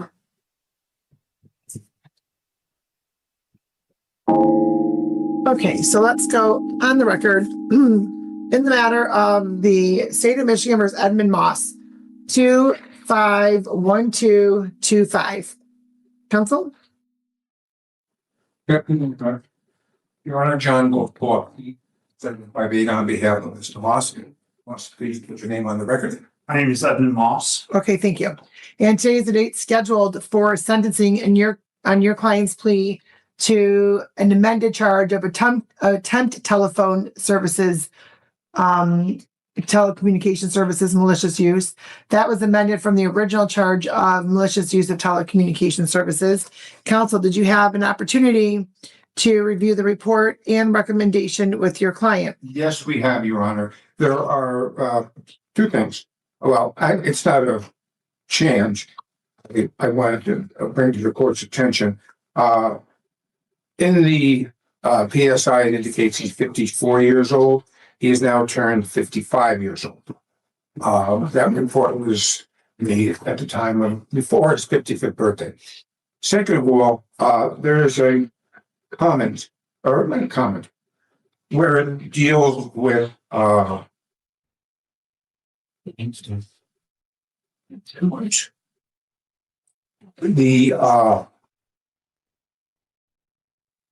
it says that defendant reported that he does not drink. Defendant stated he does not feel he has a problem with alcohol, but has a problem with those who drive. Mr. Maass wanted the court to know that he does not drink alcohol, does not have an alcohol problem because he does not use alcohol. But the problem he has is with those who drink and drive. Okay, I'll make that correction. Thank you. I just wanted you to be aware of that, Jordan. Also, there was where it talks about reported no further illicit drug use or substance abuse counseling. He just wanted me to bring out that there has never been any illicit drug use by him, and has never had any substance abuse counseling. He hasn't abused prescription medications. He doesn't has no prior contacts with cocaine and all of those drugs. Okay. There has never been any illicit drug use. Okay. And I understand that's a standard question, but Mr. Washington, sure the court was the whole thing. That's fine. Yep. I just made those changes and corrections. Okay. And Your Honor, I've spoken to Mr. Maass on this matter a number of times. He's accepted responsibility, and even as his last missive to me, he indicated that he's admitting that it was wrong and that there were better ways to handle what took place. A lot of this has been brewing over the years, and unfortunately it came to a head because of what's happening at this point in time. Other than that, Your Honor, there were no additions, deletions, or corrections here. Oh, one other thing, Your Honor. He did ask me to bring this up. I apologize. Where it talks about his education and employment status, and then he said the defendant stated, I tried to join in Riverview, but Mayor Swift used his influence to keep me out. When he made that statement, he's indicating it had nothing to do with his employment or education, but he was just making a statement to Ms. Shine regarding the entire circumstances of this matter. Would that be a fair statement? Great. Well, source. Okay. Other than that, Your Honor, I think the recommendation be adopted. Okay. What did you mean by that, sir? I had tried to join the Riverview Rotary when it was forming. I would so gone as far as attending a couple meetings, wrote Mr. Steve Alice, I don't know if you know who he is, a check, and it got returned to me. So that's what that quote has to do with. Okay. So City of Riverview Rotary. Right, back when it was still forming, I assume it's on its own right now, yes, but I don't know that for a fact. Okay. So is Sergeant Herrick around? Do you know, counsel? He's actually on Zoom right now. Okay. Because I'd like to have Sergeant Herrick address the court as well as it relates to the strain that Mr. Maass has put on the Riverview Police Department and the resources before I proceed with sentencing. And I understand that it's not necessarily only Mr. Maass that contributes to the disaster on Valade Street. Fortunately, one of the other frequent parties moved out and eliminated that issue. And so, was that, Mr. Carey. oh, Mr. Carey, not Mr. Okay. Oh, no, not Mr. Calipore. I don't think it was. Okay, all right. So let's, let me, have you already spoken with the defendant on the other matter, counsel? I'm not representing him on the other matter. No, counsel, I'm sorry. Let me clarify. The in custody we have in Riverview. Have you already spoken? Okay. Come on. So, we're going to recall Mr. Maass so that, I can let Sergeant Herrick know that I'm going to want him to, address the court, and then you can have a chance to speak with the defendant that's in custody. And then we'll do that one, and then we'll finish up with Mr. Maass's, sentencing. Okay. Thank you. All right, let's go off the record. All right, so let's go back on the record in the matter of Edmund Maass, 251225. And counsel, your appearance again, please. Your Honor, John Goldport, P 30758 on behalf of Mr. Maass. Mr. Maass, please put your name on the record. My name is Edmund Maass. Okay, perfect. All right, and so today is the date scheduled for the sentencing, and I know we've already begun a portion of it, and the corrections or clarifications that needed to be made. And then the court requested Sergeant Herrick be present. And so, Sergeant, if you can please unmute and state your name for the record, please. Yes, Your Honor. Sergeant Bruce Herrick. It's Herrick for the Riverview Police Department. Okay, thank you. And so I wanted Sergeant Herrick to be present because Sergeant Herrick, from my understanding, has kind of put together a little bit of a history of Mr. Maass and his contacts with the Riverview Police Department. Just quick summary, so to speak. And I think that it's important for the record for that to be placed on the record before this court proceeds with sentencing. And so, Sergeant Herrick, I know that the court didn't give you any specific guidance or information as to what I wanted you to address when you zoomed in. But if you could just state on the record how many contacts there have been with the Riverview Police Department and Mr. Maass, to the best of your information and knowledge. Yes, Your Honor. So I'm sure, as the court knows, there have been several incidents recently coming up in front of the court with Mr. Maass and his neighbor, Mr. Calipore. So as this increase of activity, I tried to go back and understand where it all started, where it came from, and if there was anything further we could do about it. And in the course of me looking that information up, I found that to get the start of it, I had to go back to the year 2019. That's when Mr. Maass moved to the city of Riverview. And within 3 months, he was calling the Riverview Police Department to complain about neighbor issues. Now, back then, to be fair, that was not with Mr. Calipore. It was with another neighbor who has since moved away from the area. But in the course of 6 years since Mr. Maass has moved to the city of Riverview, there have been 97 at the time of my report a month ago. There were 97 documented reports where the Riverview Police Department wrote a report involving Mr. Maass. Now, it is important to keep in mind that those are the documented reports where the Riverview Police Department felt the need to submit a formal report. There are also many, many other instances and incidents where the police had contact where there was not a report made. So those are not included in that 97 number.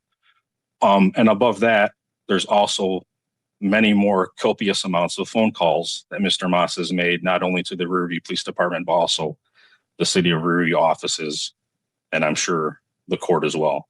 And just to give you an idea of that number, I did not count that and go back. That would have taken an incredible amount of time. But in incident number 24-6587, which was a case where Mr. Maass was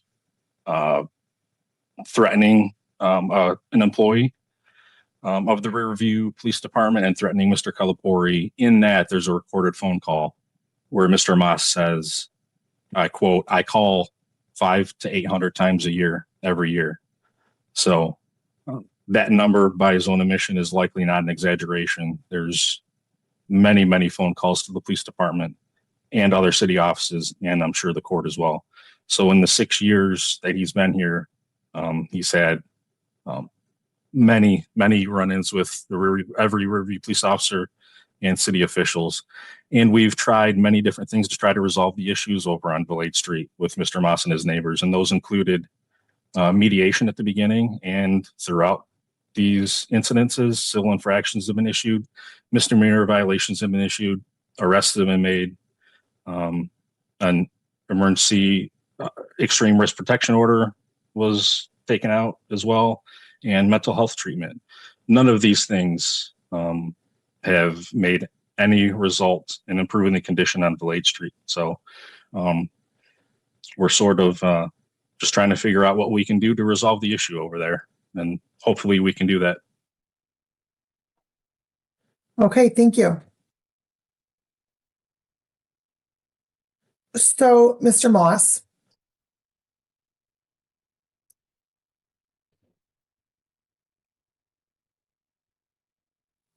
Was that generally in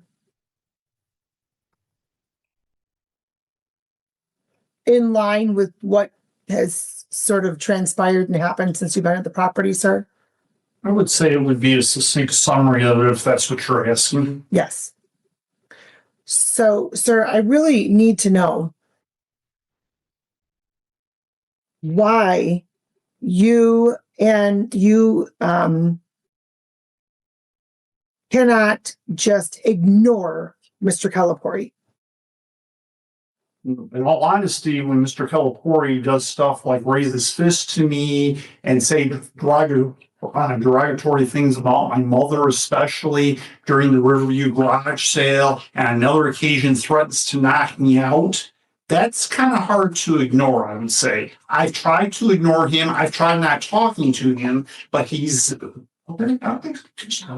I'm fine. So, sir, let me ask this question. Let me ask this other question. So he raises his fist at you. Where are you at in relation to proximity of Mr. Calipore when he does that? Well, considering this was on December 2nd, 2022, and that would be the day before my Christmas event, which is why I remember it so well. I was loading my vehicle. The proximity that he was to me, I would say probably no more than 3 feet, if that, as best I can recall. Okay, so this is a grudge that's been being held for 3 years?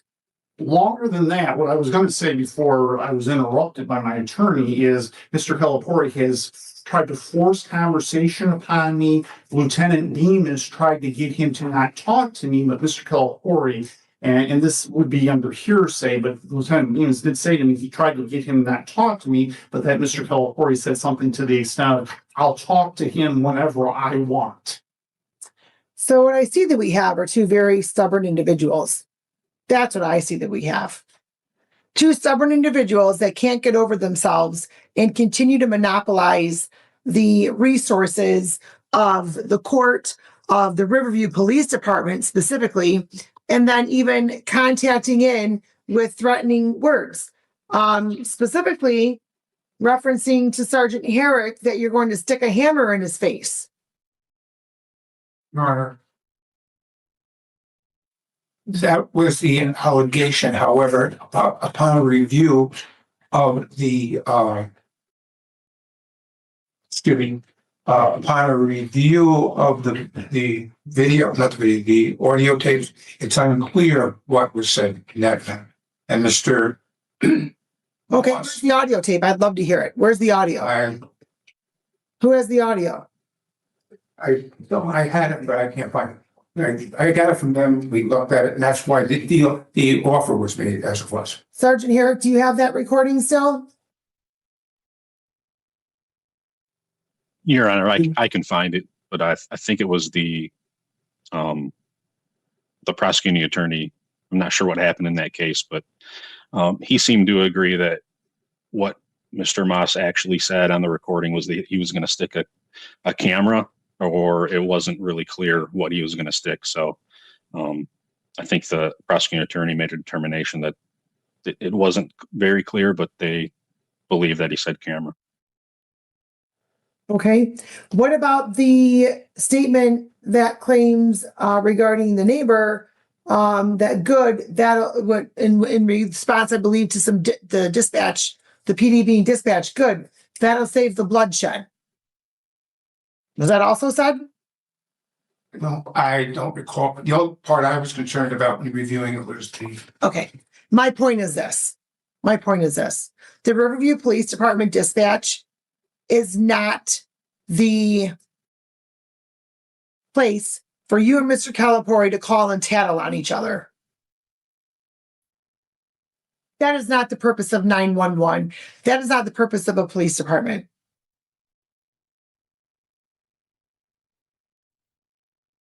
The purpose of a police department is for assistance in an emergency, or perhaps a non-emergency in response to something that's already occurred.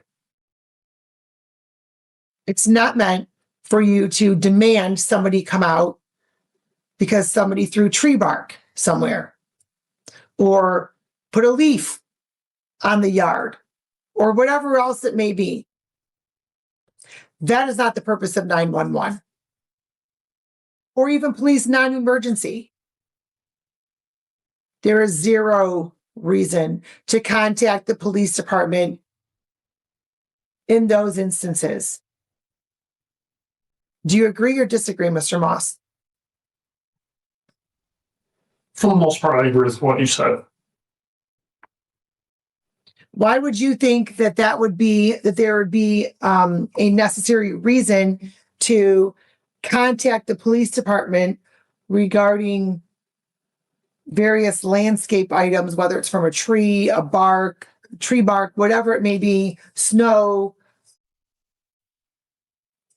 I mean, I could handle it myself, but it'd be better if I didn't, because if I did, then that could put me at more risk, I would say. So better I call the police in those situations, which in some instances, if not a lot of them, the police department has agreed with me on certain individual levels. I'm not saying it's every individual within the police department, but there are certainly a few times I can think of where they did agree with me, or it was better that I call them than handle it myself. And Mr. Maass, I'm not suggesting that Mr. Calipore is without fault. I am not indicating that in one bit. What I am indicating is that the behavior of both you and your neighbor, Mr. Calipore, is abhorrent. Absolutely incredulous. And then it rises to the level of the calls into the police department or elsewhere within the city of Riverview with the voicemails that you may leave, or comments that you may say that would represent potential harm or danger to somebody. So do you say that because you intend on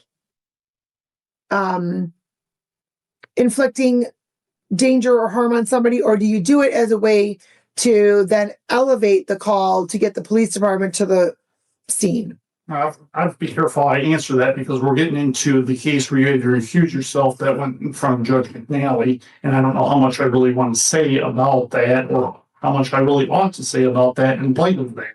But to answer your question the way you worded it, no, I didn't mean any threatening things. And matter of fact, what you don't have knowledge of is prior to that, on March 21st of 2020, or March 17th, 2021, a couple of days prior to that, my then neighbor on the other side of me, Nancy Vernier, her sons had threatened me. And that's kind of where all that stemmed from, because in fact it was, I believe it was then Officer Herrick who came to my house and talked to them. And then there was anything else after that, because she subsequently passed away, I don't know, a year and a half later or something like that. I don't recall. So there was no further incident, but it was getting to the point where it was going to come down to physical violence and that. So that's where that came from, actually, with the comments that were made at that time that I'd rather not reiterate. But I'm talking about these in this current one, Mr. Maass. Okay, yours for referring the issue from July 3rd. Yes. Okay, I'm not certain what the comment was, so I can respond to it from July 5th. Good, that'll save the bloodshed. Well, that probably was a reference to what I just talked about, because it seems like to me that this is what Mr. Calipore wants. Why else would he be raising his fist to me? Why else would he be threatening to knock me out? And all this other stuff. I've never threatened to knock him out. I've only threatened to knock him off his bike to a police officer, which I really didn't think would be a crime, and I think in most other places wouldn't be. Like I said, I admit. Hold on, you don't think knocking somebody off of a bike is a crime? Well, that's what this is about, because I verbalized it to a police officer. That's the whole nature of this case, as far as I know. Right, so you don't think threatening, if somebody were to be knocked off a bike, you don't find that that's a crime? If I had done it, yes, but I don't think threatening, verbalizing it to a police officer. I mean, I get because of the ordinance in Riverview. What I'm suggesting is I don't know that every city, and probably most cities, don't have a similar ordinance to that. Maybe they do, but as far as I know, they do not. And it's far better to threaten to knock somebody off their bike than to actually do it, in my opinion. And I'm not even raise my fist to that, man. Nor would I. Okay, so, sir, was the initial frustration that day on July 3rd when you contacted into the Riverview Police Department, was the initial frustration because Mr. Calipore continued to talk to you? I would have to go back in time to really know the answer to that question. I don't think it had to do with the fact he was talking to me. I think it was more so the fact that he was, if I recall, if that was the day in question, I'm not sure I'm right. He was daring me to swing him if that was the day in question. And I just wouldn't know. He was goading me, in other words. And that's where my frustration stemmed. So that's why I turned around and walked away and I called the police. Okay, hold on. So great. Very proud of you for walking away and going on into your house. No need to call the police. Why'd you have to call why did you feel the need to call the police to tell them that Mr. Calipore was continuing to talk to you? Or goad you in or whatever it is? Why do you find it, I really am trying to understand. Why do you find it necessary to contact the police in that regard? When somebody's wanting me to fight them, I think that's a good time to get the police involved, in my opinion. I don't think just walking away is enough in that instance, because if I don't tell them, how are they going to know that that's what Mr. Calipore did? Again, sir, the Riverview Police Department is not your local tattletale deposit. Okay? So, Mr. Calipore was being Mr. Calipore, and he was trying to goad you in to swinging. I don't know of any crime or ordinance that prohibits Mr. Calipore from talking and saying what he's saying. You did not buy into it. You, in fact, did the right thing and you walked away. You walked away. That should have been the end of it. Zero need or necessity to contact into the Riverview Police Department to report and tattle as to what just transpired. There's no need for that. That is not the level of which you would need to communicate in with the Riverview Police Department, sir. Because you called in. Did they say that he had committed a crime? I don't know if they said one way or the other, but they didn't do anything about it, and I do know that. So. Okay, sir, because sometimes there's not anything that can be done or that needs to be done. I'm not saying he committed a crime by doing that, but it's still a good idea to let people know when that is occurring. No, it's not. You want to let somebody know, go right ahead, but you're not calling into the police department to let them know what he just did, or that he's wearing red pants today and you didn't like to see the red pants, or, he didn't respond to you when you said hi. Those are things that are not a good idea to call in and say at all. So what else do you think is a good idea to call in and let the police department know? I know there are any number of things, any kind of violent crime, fire would be the fire department. I wouldn't call the police for that. I would call the fire department for that. I go by my gut feeling on stuff, and when it gets to a certain level, yeah, I'm gonna let them know. And that's why I have. Let them know or report a crime. Those are two different things, sir. The Riverview Police Department doesn't need to be in the know every time there's a situation or a conversation that somebody doesn't want on Valade Street. They don't need to have the 411 on all of that. And I don't do that every time either, for the record. I don't.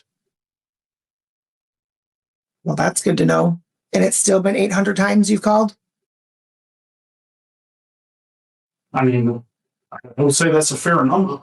I mean, I don't per year. I don't have the exact. I don't have the exact number. I don't keep track because my phone only loads so many numbers at a time in that. But that was my estimation, whatever it was. I think I said 500 to 800. Okay, something like. Is that per year or is that since you've lived there?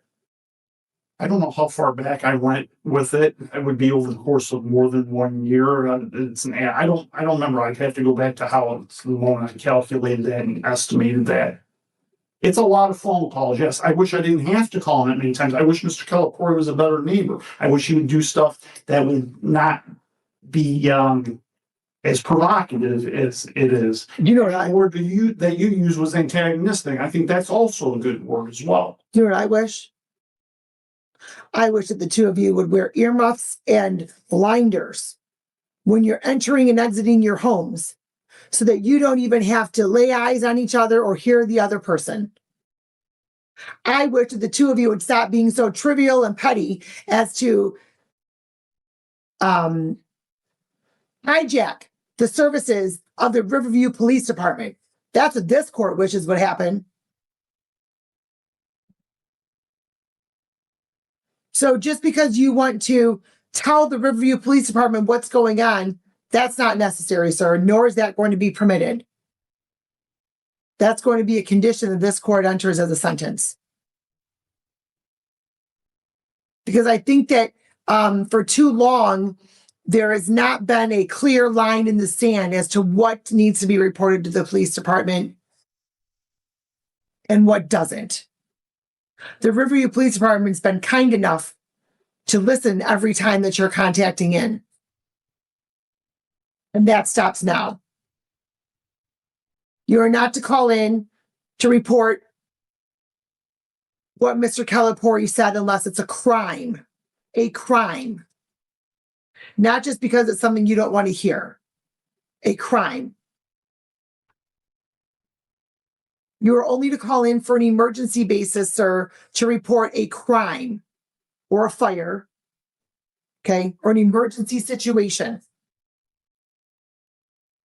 Mr. Calipore coming to the edge of the... I'm sorry. Just turn it off. Just hit the side button. Mr. I've been there all day. If he would go to the edge of your driveway, which is the edge of his property line on his grass, is that considered an emergency? Not to me. Right. If Mr. Calipore parks in front of your house, is that an emergency? It depends. No, 0. It's 0 times an emergency. It is not an emergency, sir. Not in any realm of possibility is another vehicle parking in front of your house a police emergency. Never. Doesn't depend on anybody. If the neighbor 5 doors down parks in front of your house, is that an emergency? Different. The only why is it different? I don't care who parks in front of my house. When they park to the point where I have trouble backing out of my driveway because the lane's that narrow, yeah, that becomes a problem. And it's ridiculous.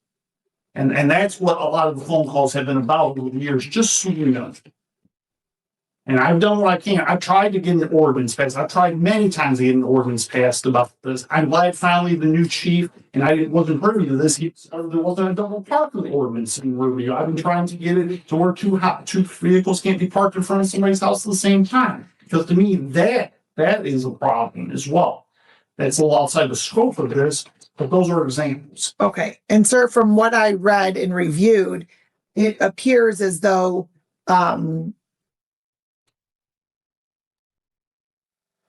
there hasn't been any specific blocking of your driveway. There may be a slight, what's the word I'm thinking of? Interference with the plane of your approach, of one of the sides of your approach. But it's also important to keep in mind as well, right? When the driveways initially were built in these older neighborhoods, they were built for smaller cars, not necessarily the large cars that we have now. So there's that to keep in mind. Also, when these neighborhoods were built with the streets and the driveways, there weren't 5 cars in each house. So there may be a shortage of parking, and people will try to cram in where they can cram in. Now, if they're blocking the entirety of your driveway, that's a different story.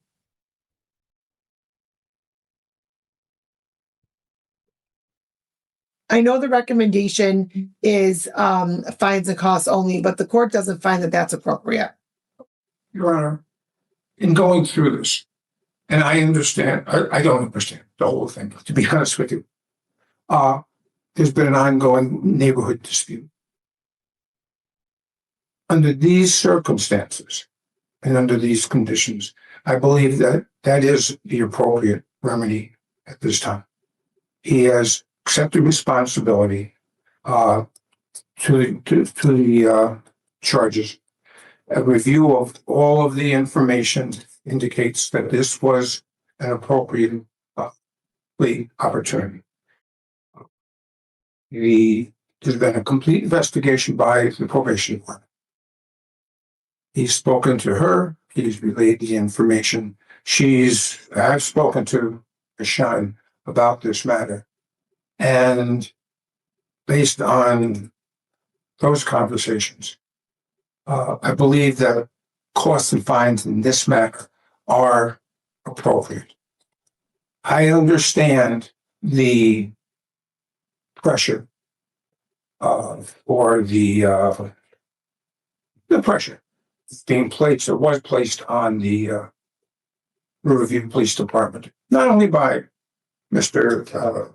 Maass, but also by Mr. Calipore. And I'm going to say this just because I'm going to say this.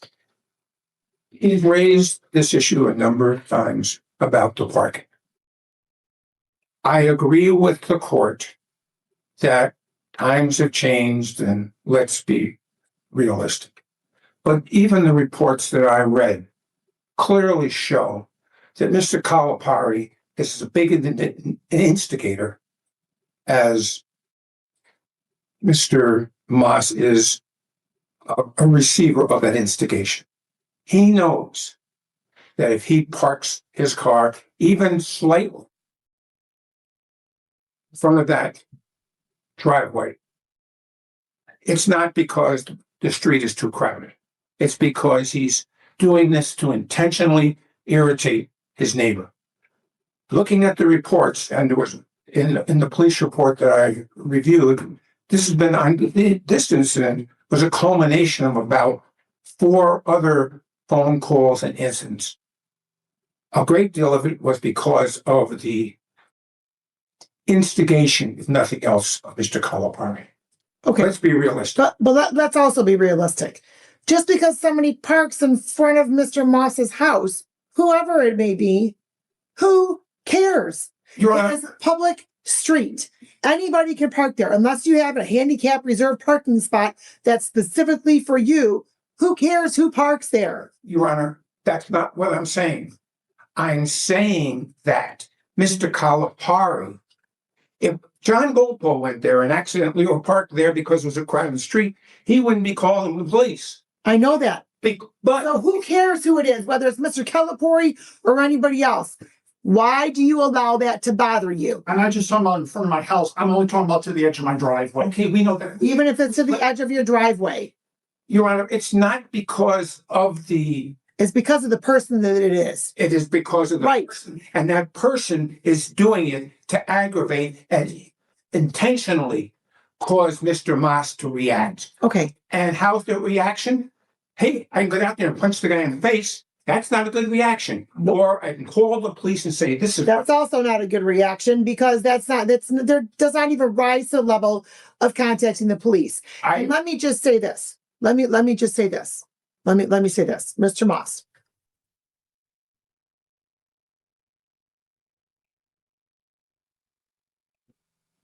Have you ever heard of Mel Robbins and the let them theory? No, actually, I've not heard of either the theory or the person. You should review it. You should read it. You should review it.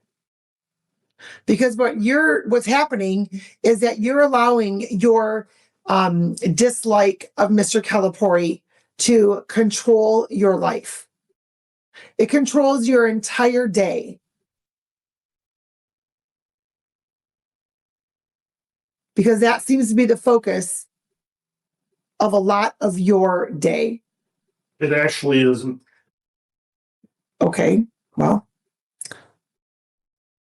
I don't try to give him 2 cents worth of thought, frankly, but when he tries to force conversation upon me, that which I'll grant this. Ever since your order, even before you ordered him on Monday to not talk to me, he has not. I couldn't even tell you the last time he talked to me, and it's been a godsend and one heck of a relief. I will. Thank goodness. Thank goodness. If that were to continue, that would be fine.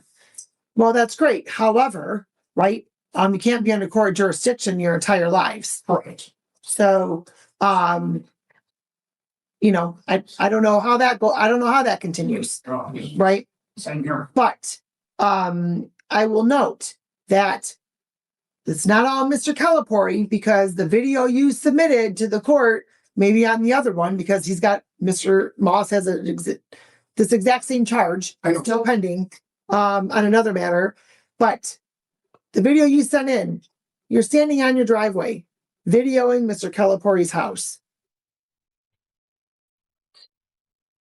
I'm pretty sure the day that video was out, that's why I can't comment, and that's why I didn't comment on that day, because there have been a number of videos. If he wasn't in the shot, it was probably because he likes to have his chair turned towards my house, and that's probably what I was shooting, but I'm having to speculate as to. Sir, he can have his chair facing whatever way he wants it to face. He can have it face the moon. Who cares where it's facing? Who cares where it's facing? If you don't want individuals to turn and face your house, go buy 10 acres somewhere and go move there. That's the only way that you're going to resolve that issue of people looking at your house or looking at you or looking at your car or your driveway or your brick or your garage. I don't know. But then he's looking at you or he's facing the chair in your direction. Who cares? Your response to that was to video him. How immature is that? Who cares? Who cares what way his chair is facing?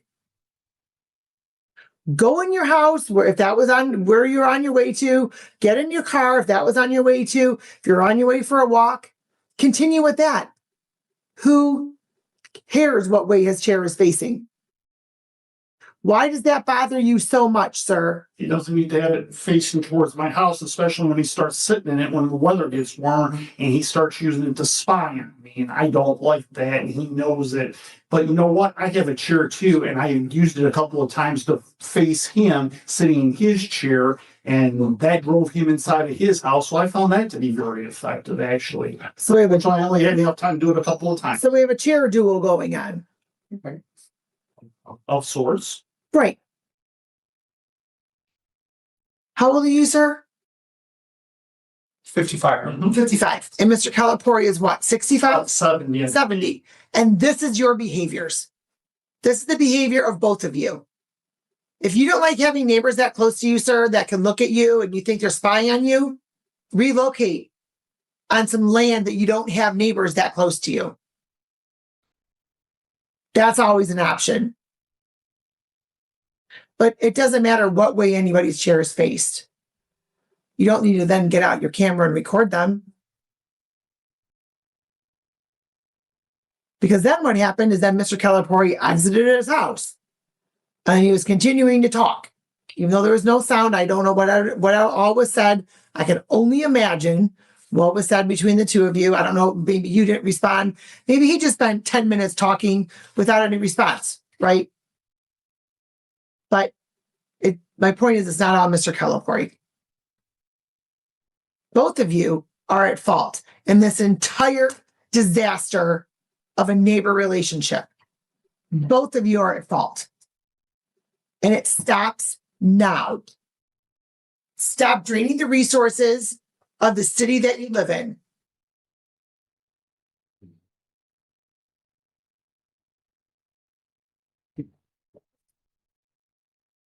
Counsel, I've heard what you've advocated for your client. This court finds, based upon what it's learned today, as well as what Mr. Maass has indicated about how well things are going with certain conditions in place, the court finds that there is reasonable grounds to depart from MCL 769.5. The court also finds the following sentence to be in the best interest of justice, to be reasonable and proportionate to the seriousness of the matter, taking into account the circumstances surrounding Mr. Maass and the legislative guidelines. The court's going to order 9 months probation. You're eligible for early discharge. We'll go over that in just a short bit. You are to continue no contact with Mr. Calipore.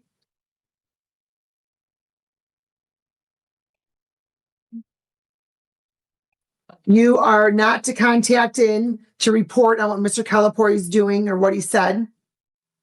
You are only to contact the Riverview Police Department in the event of an emergency, a medical emergency. You're observing damage to property, right? Damage, like physical damage, not bark on the lot, snow being thrown onto your driveway, whatever that may be. That is not an emergency. Now, obviously, there are medical emergencies, a medical emergency. But then you're typically contacting the fire department or EMS for that. You're not to make any threatening statements to or about anybody.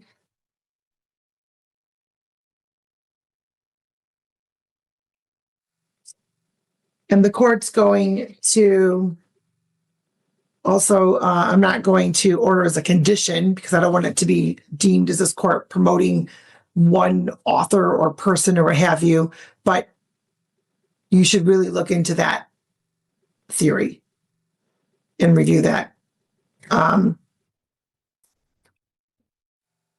Motivational or inspirational, I'm not sure which description you would want to use, but Okay. very helpful review of literature. The court's going to order a $100 fine, $100 screening assessment fee, $450 supervision oversight fee. That's $50 a month at 9 months. And since you're eligible for early discharge, up to half of that could be waived. $300 for cost of prosecution, crime victim assessment fee of $75, justice system assessment fee of $50. Totals $1,075. Going to hold any payment of that into abeyance, sir. We're going to have a review at the end of your probation. We'll see how it goes to see how much of that you actually have to pay of those fines and costs. Is that like escrow? No, it's going to be held in abeyance. Abeyance. Oh, okay. Well, I'm not familiar with that. Well, the word abeyance means you don't have to pay anything until you've successfully completed your probation. Oh, okay. And perhaps at the end of that, there may be suspension of fines and costs, depending on how well things go during probation. Okay, any questions? No, Your Honor. And Yes. you indicated that he would be eligible for early termination. Yes. And Marcy will explain that to him. Yes, as the court did indicate that you are eligible for early discharge as long as all the following have occurred. You've completed at least half of your original term of probation. All probation requirements have been completed. You've had at least 3 months without any violations, and all monies have been either paid in full or you've made a good faith effort toward making full payment. But since the money is being held in abeyance, the payment is being correct. But Yes, I still have to give notice of all 4 of those requirements, but yes. I understand, Your Honor. Okay, Make sure he understood. all right. Thank you very much. Anything else? No, Your Honor. All right, please have a seat over at probation. Somebody will be with you shortly. Have a good day. Thank you, Sergeant. Thank Off you, the Your Honor. record. May I go, Sean?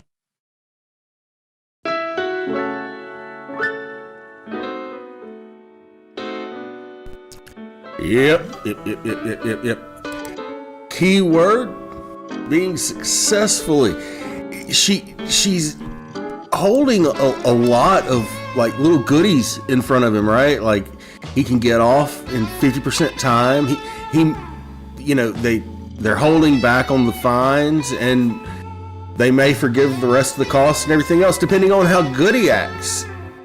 If that is, he hasn't already maybe violated that probation in the first 48 hours of the probation.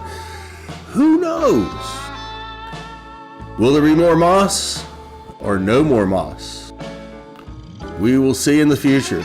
And ladies and gentlemen, thank you very much for hanging out with me for this weekend review for this insane week of court cases. And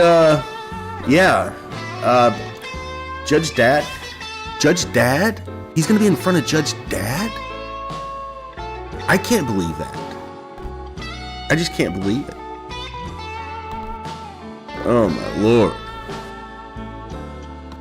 I'm gonna be up early every single day. I'm gonna watch every single second of Judge Dad every single day this week. I promise you. So, that being said, stay tuned. The daily, nightly review could prove to be very, very interesting this coming up week. So come on by every single night. We have one of these kinds of things around 8 p.m. Central Time, 9 p.m. Eastern Time, and we'll be doing the live chat and watching court from the same day if I can get it put together. If not, I'll have something for us to watch. I always do. I have more right now. We may have a special presentation tomorrow of a kind of a crazy case in front of Judge Dad, actually. So stay tuned. For now, I'm your lone Wafusel. I'm your curator, and I'm your humble host, and I am out. Thank y'all so very much.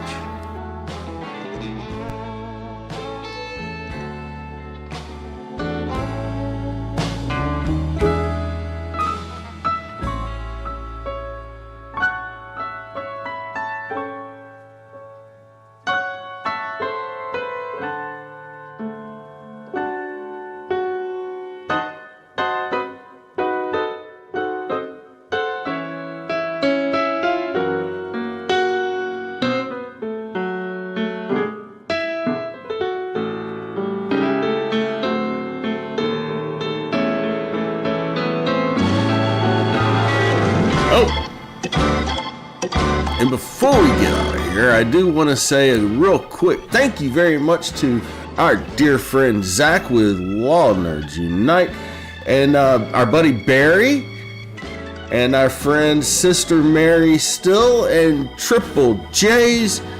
You guys rock so hard for your support today during this stream. It's because of people like you that we have the ability to do what we do. Thank you so very much. Your contributions are greatly appreciated, and maybe the stream boss won't scratch so hard. Oh man, he scratches so hard. It's so bad. Thank you guys.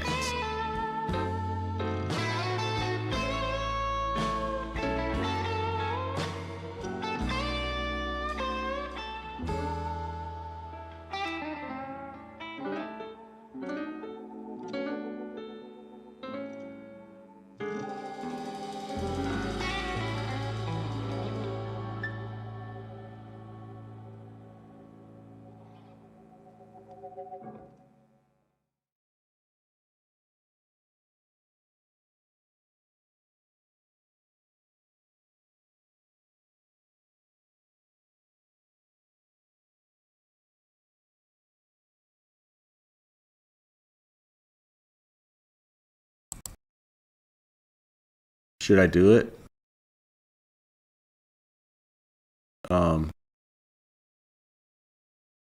Yeah, no, I got nothing.